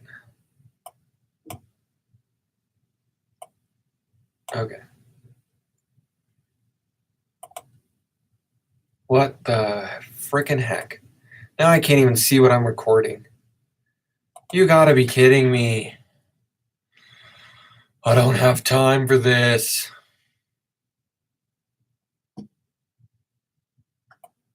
Okay. Narrator's voice. Just delete that little chunk. I don't know what that is. Okay, now where is the start of the... Come on. You gotta be kidding me. Okay. All right. I don't know what this is. I don't know if this is going to be a mini episode. I don't know if I'm going to be able to work this into episode 10, or you might be listening to episode 11 right now. But I wanted to talk a little bit about business cards because we are entering Denver Startup Week. And I don't know, there's like still a thing, even though we carry around mobile devices in our pockets. We can't haven't quite figured out like the bumping, or that hasn't quite been integrated into our culture necessarily. I think what's cool, at least about LinkedIn, is you can kind of just see who's nearby. Same thing with like Venmo. I think it's cool that people can just like scan your code and send you money that fast. So I wanted to kind of talk about business cards and hopefully get some of your guys' feedback about this on Instagram because I am getting ready to order a new batch. So while I was at MSU Denver and preparing to graduate, I was a letterpress studio assistant, I think is the proper term. Maybe Peter used the word apprentice, but for our sake and just for clarity purpose, I was a studio assistant. So I would sit in the little letterpress room, the letterpress printing studio by the graphic design classes and just kind of keep an eye on things. And it's really an undervalued resource and an underutilized resource. So for a lot of the semester, at least the first half up until midterms, I was just kind of in there dinking around by myself. So I decided to crank out a business card. And if you're not familiar with letterpress printing, it's like the first kind of printing, I think. I don't know. That might be arrogant to say. But anyway, you use movable type and other things to create what you want to print with physical letters and physical type, and you set that in a proof press, and then you can make prints with it. You can make flyers, business cards, as like I'm talking about, or really anything that could kind of fit on the flatbed. And there's a lot of creative solutions to that. So I cranked out a set of business cards while I had nothing to do and while I was just getting my chores done. So then I had business cards when I graduated, which was great, right? The problem is since then I've deleted the business phone number and I've changed my handle. Great. So now I have all these letterpress business cards that are basically useless. But what I did notice is like while I was handing them out, people really did appreciate the quality of them and could really feel sort of the tactile elements the letterpress lets you reproduce, which would be the embossing and sort of the layering of inks and how those interact, and just the nature of the paper that I used, which was more of like a craft cardstock or a heavier weight craft paper. But now I'm getting ready to order a new batch of business cards with Startup Week coming up. And yeah, I have no money. So I'm back to using Vistaprint, which I've used in the past for all sorts of projects, and using their promo codes. If you don't know about this, Vistaprint is basically always advertising, always running specials, and they even promote their specials on their website. So you can usually get whatever kind of marketing materials you need or something similar as a special, right? Like as a discount. And so they're always running the TV promos, or usually most of the time they're running the TV promos, which is getting 500 business cards for $10. Now, they're not the best, but they serve the purpose. And if you know this about me, I am a graphic designer, but I really didn't like want to do that or overthink it. So I really picked a simple template from Vistaprint that has my name in bold, and then what I do, which is a content creator, my email and my business phone through Google Voice listed on there. Okay. And it's Russian constructivist, which, if you're not familiar with that, that's just like red, black, and usually an off white or a white. And in this case, I'm using a pure white, the paper stock white, but just making that pop with just red and black and white, right? Now, the thing I want feedback on, and the thing I hope people message me about, is this QR code. Yeah, I went with a QR code because I have a lot of stuff, right? I have a lot of links that I want people to discover, and I really didn't want to list a bunch of URLs, right? And I didn't want to just list my handle. So the challenge was coming up with something that could do that. And QR codes came to mind. Now, what's really cool is there has been a lot of progress made in the space of QR codes.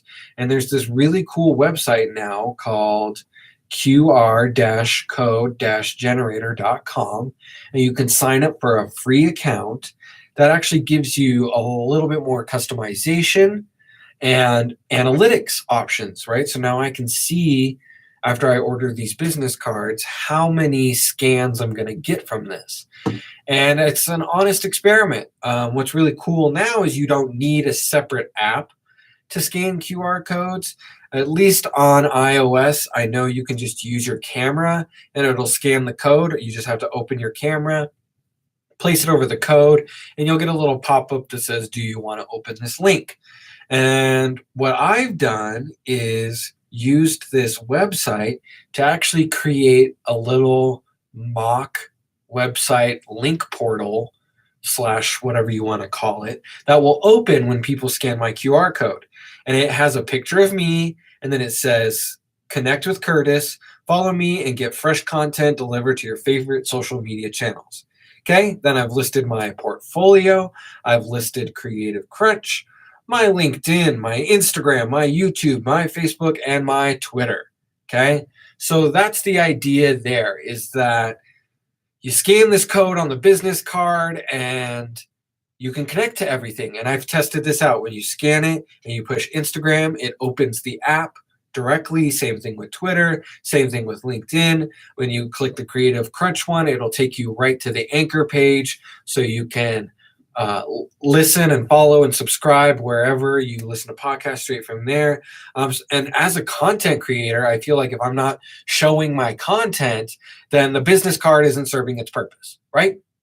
So I'm just curious if people are scanning QR codes, if you're using them. I know they're not wildly popular, so there might be a little bit of a teaching moment, but I don't think it's such a teaching moment that it's going to be a burden. I actually think I can weave this teaching moment into the business card process, into kind of the elevator pitch of telling them who I am, right? My name is Curtis. I'm a recent graduate of MSU Denver with a degree in arts industry entertainment.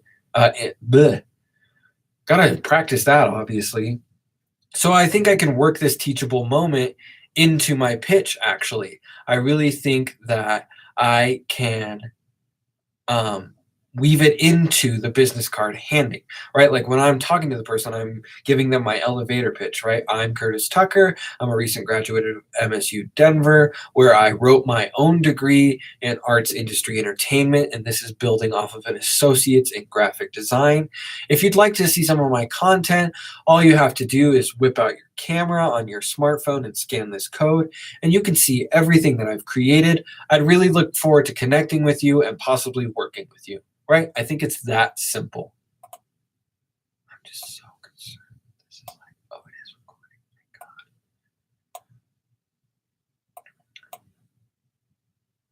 So that leads me to the question and the dialogue that I really want to open up, which is like, how do you guys connect, right? There's 20 something of you regularly listening to Creative Crunch now. How do you connect with people? What does your business card look like? You know, like if you're willing to send me a picture over Twitter or Instagram, I'd love to see your business card. If you're not using business cards and you think it's crazy that I'm ordering 500 of them for Denver Startup Week, let me know how you network and what you do to get your name out there and to share the content that you're creating.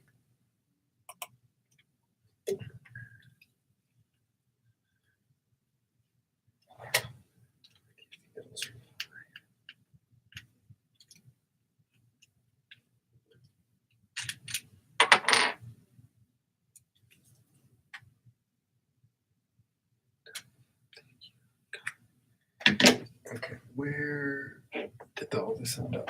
Right here?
So I am really curious to see what your business cards look like, how you communicate with people, what you do to connect with others, how you network.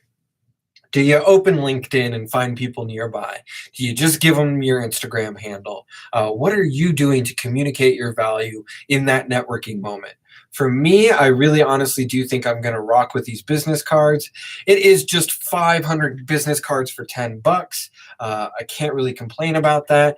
And it'll be interesting to kind of watch the analytics during startup week as I leave these around, pass them out. Am I getting clicks? Am I getting scans, right? Like, does 500 cards equal 500 scans? Does 500 cards equal 100 scans? Does 500 cards equal 10 scans, right? It'll be interesting to kind of have that metric and to kind of have that data and to kind of make mental notes and use my Denver Startup Week schedule and see like, okay, that event, that session had peer-to-peer networking. I handed out 50 cards, right? I can pre-count them out and kind of leave them in my pocket and like, be okay, like I gave 50 cards out in this networking session and I scanned them. What is that leading to, right? Is it leading to a spike in clicks? And is it, helping the podcast grow? What is it doing? So I think it'll be really interesting to see that and to have that and to kind of see what that looks like. Yeah. And so again, Vistaprint, there's a lot of other websites that do it. I know that that Vistaprint just always has discounts and codes going.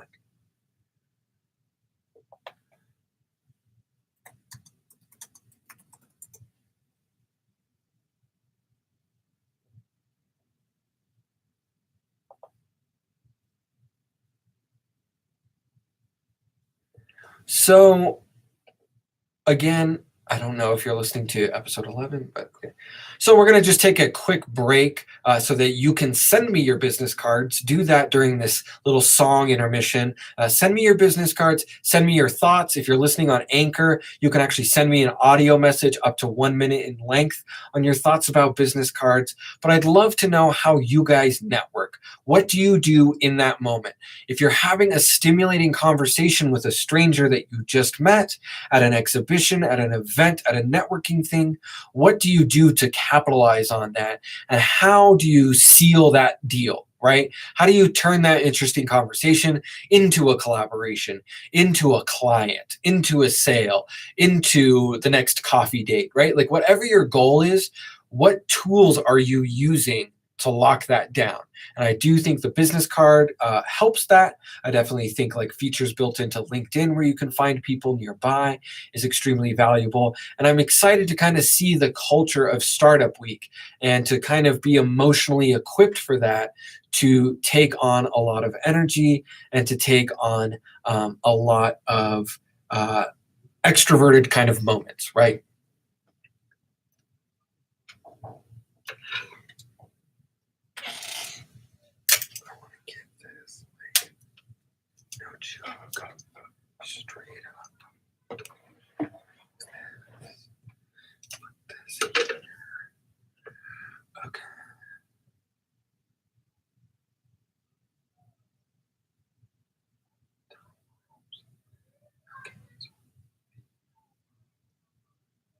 Always someone screaming. Low light, not great. All that other stuff is going to be overexposed. I really wanted to get this. And now what do I do to not have glare? Okay. Okay. That's pretty cool. I like that. Maybe tilt it up a little bit.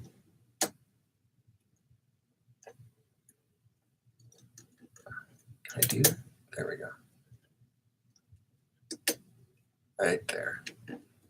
No glare. Okay. Interesting perspective. Okay, I think that'll be good. Okay, so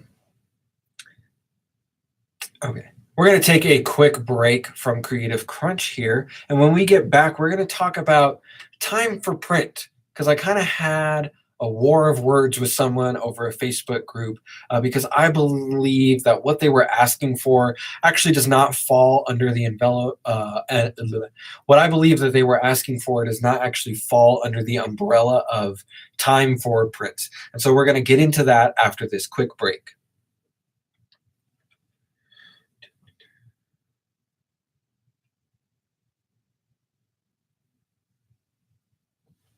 All right, welcome back to episode 11 of Creative Crunch. I hope you're kind of enjoying this little discussion that we're having. We just finished up talking about business cards, and now we're going to kind of get into the phrase time for prints and what that means in the photography bubble. Recently, I had a war of words with someone on a Time for Print or TFP Facebook group.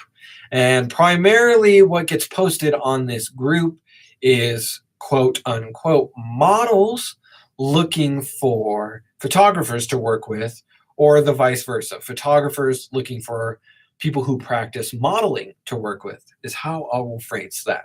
And so, what this usually means is it describes an arrangement between that model and photographer, whereby the photographer agrees to provide the model with a certain number of pictures of selected photographs from the sessions and a release or license to use these pictures in return for a model's time.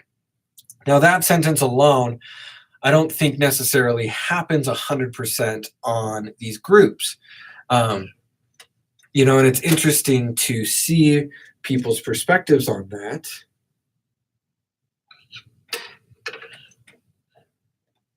And kind of the arrangements that maybe happen for TFP.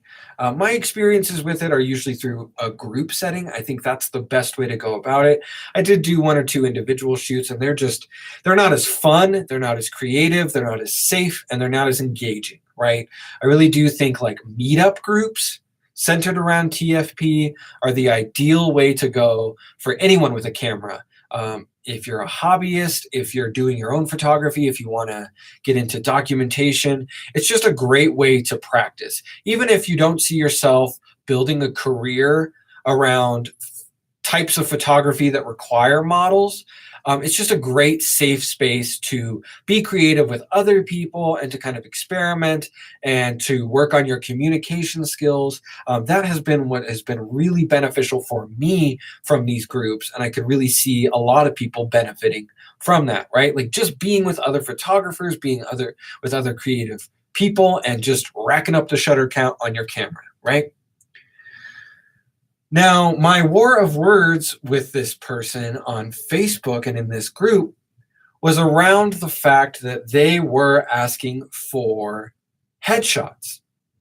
And I believe that when you're asking for something specific like that, when you're asking specifically for headshots, right, which have that definition alone implies that they have another purpose besides building a portfolio, then you should be paying for that, right? Like if the goal is to capture you in a professional manner, well lit, yada, yada, yada, so that you can, I don't know, be using this in auditions for the next 6 months. So that you can be updating all your social media platforms, so that you can be updating your LinkedIn, so that you can be printing new business cards with this photo on it. Right? Anything of that caliber, when you're using the word headshots, you need to be paying for it. Okay. And it's not expensive. It's not. Okay. You can find someone like me who's just getting started and is really only charging $30 an hour, which means even if they live close to you and you can get their transportation time under an hour, right? Like if they're only spending 30 minutes driving around the city instead of a full hour driving, like if you're like me and you have to drive all the way from the burbs into Denver, if you can find somebody who's already in Denver with a camera, it should only cost you $60 if they're at my skill set, right? An hour to like drive around and edit and like whatever, and an hour to take pictures, okay? And maybe that photographer is having to eat an hour for editing. But if you're only needing 6 headshots, like how many freaking headshots do you need? It should only cost you $60. And if you can't afford $60 in photography, then like you shouldn't be needing professional headshots. Okay, period. End of discussion, right? And that was my whole war of words with this guy. Is it is one thing to be doing TFP, and I'm reading that definition straight from Wikipedia, right? It's one thing to be doing those kind of agreements if you are a model and you're working with a photographer, okay?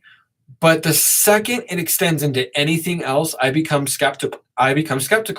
I'm 100% skeptical as to why you can't pay for my services. And again, back to talking about repeat customers and investing in people, right? These are not the kinds of people you want to be doing business with. And I think this extends into anything creative. If someone is trying to get something for free from you, sniff that out. Why? Why are they trying to get it for free? Why can't they pay? Why aren't they willing to negotiate on something, right? Like I did headshots under my own terms, right? At Odessa, Denver, I offered headshots for free, and that's how I marketed it. Now, did I put up a donation sign with how to donate? Of course I did, because it's part of the sales funnel. You need to be developing a sales funnel.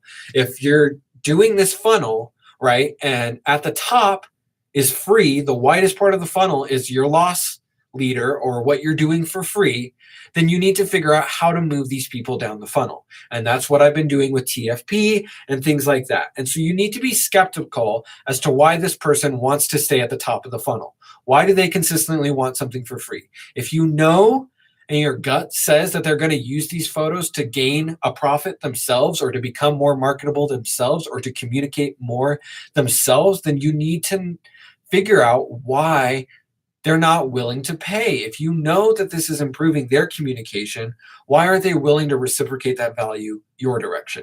And maybe it isn't money. Maybe it is TFP and you are building a portfolio. I know on my website, I have a whole category because I've done enough TFP stuff that I feel comfortable showcasing some of those photographs so that if somebody wants to come across the website, they have one more thing to click on, and it's examples of me working with other people and communicating their value.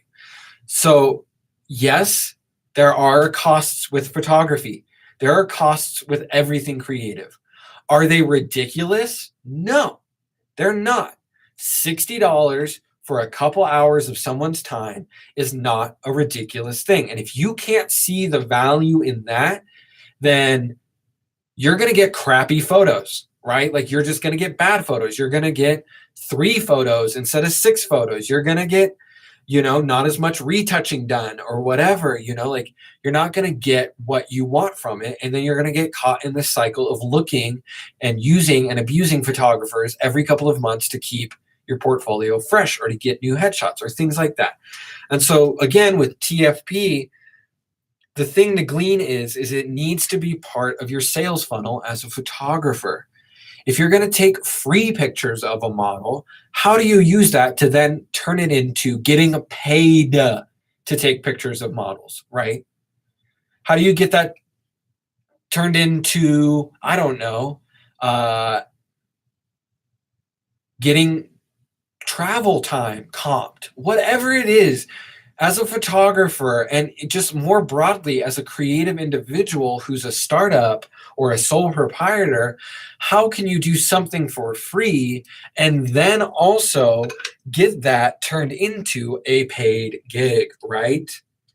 The idea is to make a living off of these things, right? And I'm not talking like Ty Lopez, 6 Ferraris in the garage levels of wealth. I'm talking about having your basic needs taken care of and working in an industry where you might be able to get health benefits, right? I think that's just it, right? Like you've got to get your flow and your grind and your sales funnel into a point where you're able to take care of yourself and there's some consistency. My goal is 10 gigs a month at $100 a piece equals $1,000. I think bare minimum, I could survive off of that. Yes, I've had to tighten my belt. Yes, I've had to give up a lot of subscriptions to things and make money back by like not paying $5 to services I'm not using. But I do think for $1,000 a month, I could survive in my current situation. And then it's only up from there. It's only more financial freedom and more stability from there. And it's being aware of the economy and what we're living in, but I do think that it can be done. So if you're going to do something for free, have your next step already in place before you offer the free thing. Okay.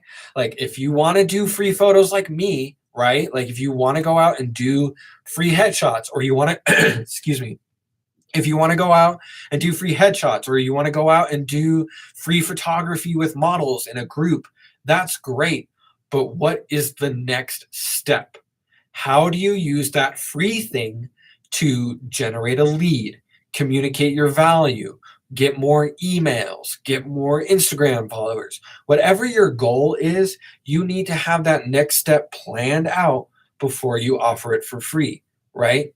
I was able to collect donations, which offset a lot of my costs for that day, and I was happy regardless.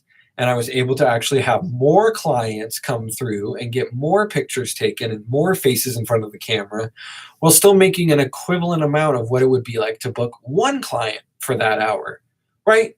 And so, yes, I do bite costs here and there, and it's slowly increasing, and the number of paid gigs every month has been increasing since the middle of July. And it's about building that grind, because I know I can do certain things for free. And I know there's costs I can eat and deals I can make and language I can use to communicate my value, while also building and getting people down the funnel, right? Free headshots have turned into some studio visits, which turn into other things, like it's all about that. So do not go and use and abuse TFP photographers. Do not think that there is no value in photography. I don't know how else to phrase that. Like, if you can't come up with $30 or $60 to hire someone like me of my skill, of my caliber, then you're not doing something right. And you need to like reevaluate your communications plan, and to maybe spend more time on marketing, more time on taking your own pictures, more time doing something, back to this strategy that we've been trying to develop of communicating one day a week. Maybe you really need to start doing that, right? And hopefully now you've been listening to this for a couple of hours and you've been hearing that message a couple of times, but take one day out of your creative practice towards communicating your value, right? And this doesn't mean sitting down and don't think of it as soul sucking. Make it enriching. If you like to journal and you like to reflect, then take one day a week to write a blog post, okay? And just let your camera run and do a live stream while you're writing and brainstorming and ideating. Who cares if nobody watches it? Who cares if 100 people watch it? That's 2 more things right there that only take one day to communicate your value. What's really cool then is now you can save your live stream on a lot of platforms and turn that into Instagram TV episodes, use it as stories, upload it to YouTube, right? Like one little simple act, taking 6 days out of your creative work week to communicate and create a communications plan and follow through with that can actually be extremely beneficial to you, right? Because it could turn into more leads. It could turn into more marketing. It could turn into more commissions, more likes, more follows. Whatever you're looking for, you've got to communicate in order to find it, right? And so take one day, 6 to 8 hours out of your week to just communicate differently, take photos, things like that, and see if that generates more sales and more leads. If you're just taking a picture of a blank canvas and hashtagging it WIP, and then the next piece of content is a finished painting, I don't understand, as the viewer, as your Instagram follower, why I should be shelling out $300 to buy your painting. It doesn't make sense to me, because I have not seen you communicate the value of your creative process, right? And this literally goes back to high school and elementary and that level of the creative process. if you're taking time to sketch and to ideate and to write about your project, about your painting, about what you're manufacturing, about your maker project for the day, share that. Find a way to scan the sketchbook pages in, write a blog one day a week, and you will actually buy back more time, and you'll have more time to be creative and achieve those creative goals. And you're just communicating. You're communicating your creative process that you already have, right? And if you don't know what your creative process is, make content out of discovering what your creative process is. What are the steps from beginning to end where you can pause one day a week and communicate the value? Is it the underpainting? Is it the modeling of the file before you put it on the 3D printer? Is it creating a Pinterest board of photography ideas, right? And mood boards and things like that? Is that what you're after? Share those things out, communicate that value. Let the person, your potential buyer, your potential follower, your potential investor, the potential gallery, whatever it is, let them know that you're working every single day. That's why when I plug Creative Crunch, I say that you should be sharing this out, because this is proof. This is 60 minutes of you working on your Creative Crunch, right? This is you dedicating time to improving your hustle. Let people know that you are consciously putting an effort into improving your hustle. I will automatically buy in, right? If you're tagging me and you're using hashtag Creative Crunch and I see you doing that, I'm buying into what you're doing more than anything else, right? I see you trying to develop that story and develop that narrative, right? Share your failures, share your successes, but take time to find things in your creative process where you can communicate. One day a week, what can you do, right? Can you write a blog?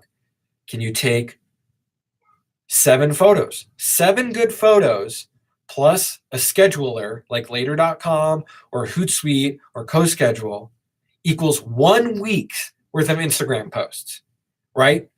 And I challenge you right now, time yourself. The next time you do an Instagram post and you haven't planned it out and you don't have the picture taken, from beginning to end, see how much time it takes you, right?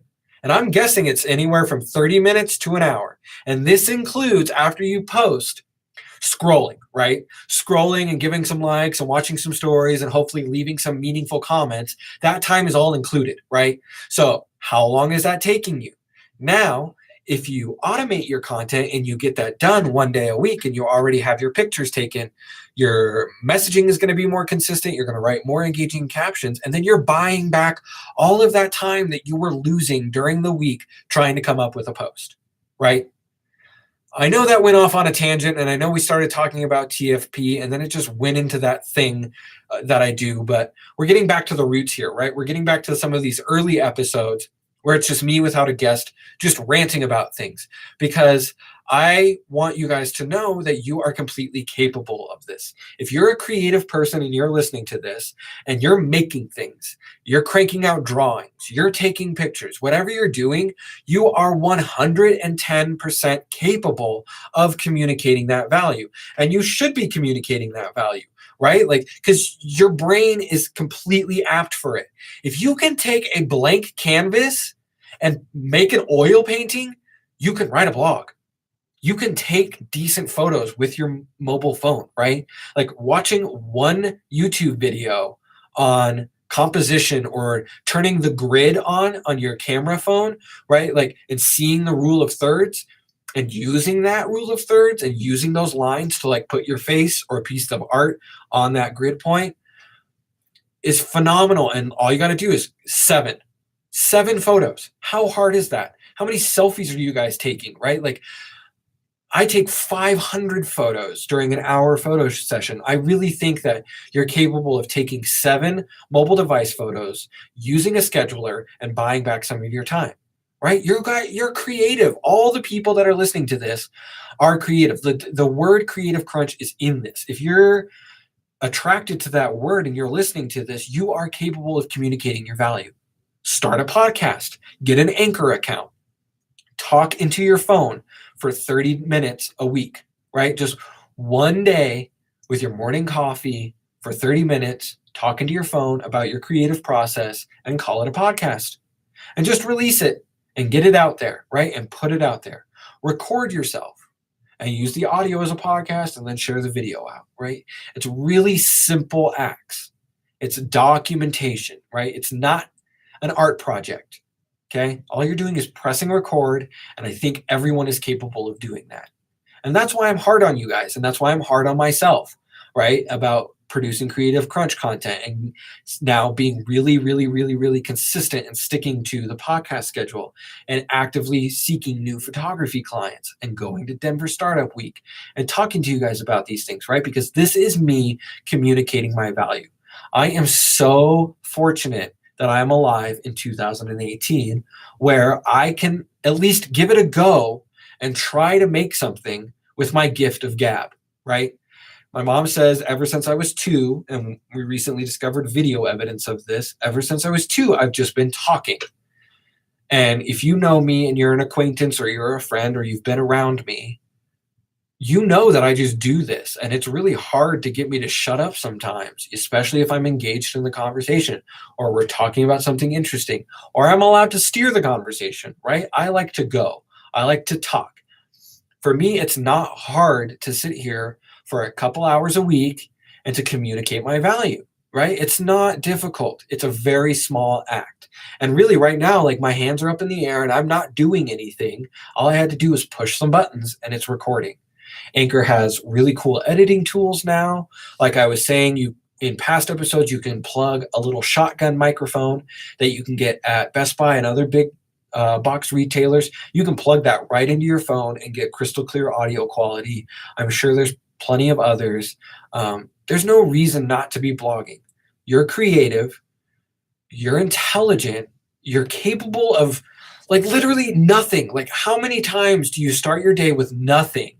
And at the end of the day, you've thrown 100 pots, right? Like you've made a painting, you've done 100 doodles, you've completed a life drawing, you modeled for 6 hours and like made stuff off of that. I don't know, whatever your hustle is, like just see that the exact same skills of creative thinking and abstract thinking that go into making artwork are completely applicable to communications and marketing. And you're 100% capable of doing this. So I really hope that that's been inspiring. I really have no idea how long I've been going on that subject, but the main point and the main takeaway from today's episode is I want to know how the heck you're doing. How are you networking? How are you capturing that value? And to know your value, right? So we're going to take a quick break. I'm just going to shake that off. And then we're going to wrap up another episode of Creative Crunch. Here we go. Quick break.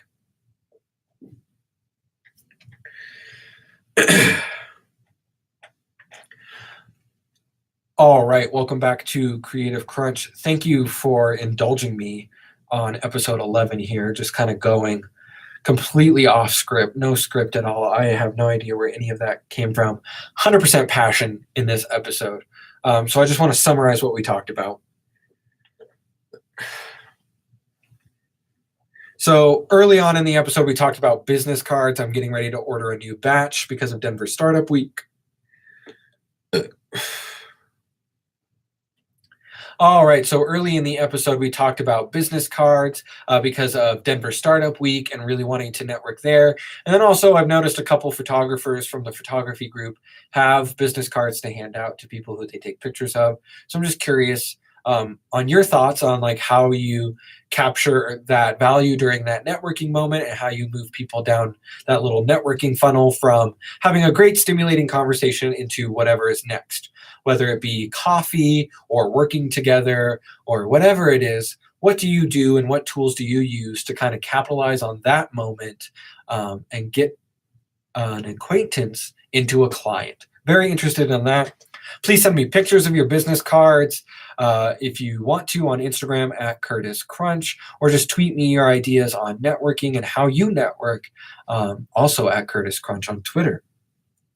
And then I flew off the handle because of Time for Prints and the person on the Facebook group who is basically wanting a service that you should be paying for free. And again, that's kind of spiraled into knowing your value and being able to communicate your value and taking time to consciously communicate your value. And just know that you can do things for free. There's nothing wrong with that.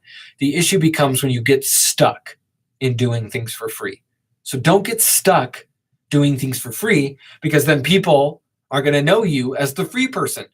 Why would I want to shell money out and pay for a service or pay for a product if I know I can get it for free, either from you or from another person, right? So it also affects the industry, right? When I have a slew of photographers who are just dropping their links and are just like, yeah, I'll work with you for free, that makes it even harder for people like me who want to actually make a go of this and want to make money off of photography and off of the skill set, right? So it's key to know that you have to generate value from these free things, or else you're not only hurting yourself, you're creating a bad reputation for yourself as the person who does things for free. You're also hurting your friends and your peers in the industry who are providing the same services or the same products. And this also ties into pricing, which we could talk about, yada, yada, yada. Just know that you are valuable as a creative person and you're capable of communicating, right? Your art is worth what you want it to be worth. And if it's not selling, that's because you're not communicating your value. You're not providing enough value. If you want to sell something for $300, then you need to be providing $300 in value. But if you're not podcasting, if you're not blogging, if you're not posting to Instagram regularly, then you're providing cents on the dollar in terms of value, right? So then your art becomes, or your creative services become worth cents on the dollar. But if you're blogging, if you're creating a podcast, if you're consistently posting to Instagram, you're increasing your value. And now I do want to pay $300, right? And this is why I started off low. It's only $30 an hour to hire me. And then it goes up, right? Because all I have to do is provide $30 in value. Simple. I can do that. I can consistently post to Instagram. I can consistently make my stories engaging. I can consistently podcast and go to TFP things. And I really feel like in a month, I can provide $1 a day in value. I really do. I really think that I'm capable of doing that and that I'm doing that right now, right? Like if I'm charging $30 an hour, I think every day I'm providing at least $1 in value to people's lives, right? Through photography, through my writing, through this podcast, yada, yada, yada. And I'm really trying to provide 99 cents a month in value for the podcast, right? So if you really do, just to wrap things up and kind of plug things here and call this done and wash our hands of this endless rant, if you really do think that you're getting 99 cents in value out of Creative Crunch, out of the 4 hours a month I provide audio content around, plus all the other Facebook posts and things like that, if you think you're getting 99 cents in value from Creative Crunch, please consider clicking the link in the description that will take you to anchor.fm/Creative Crunch and clicking that brand new purple listener support button. That will allow you to make a monthly donation of 99 cents to Creative Crunch, which is more than enough right now, right? I think if you're getting 4 hours, in that 4 hours, if you're finding value, if you could just please contribute 99 cents a month through listener support, that would be greatly appreciated. And that will help the next 10 hours of Creative Crunch reach more ears, do more marketing, have more time and stability around this. So my name is Curtis Tucker. Again, you can find me at Curtis Crunch on Instagram or Twitter. I really appreciate you tuning in to Creative Crunch. And we will see you next Wednesday with a brand new episode. Bye. All right. See you, Twitch. I'm out of here. And end stream. Bye, YouTube. End stream.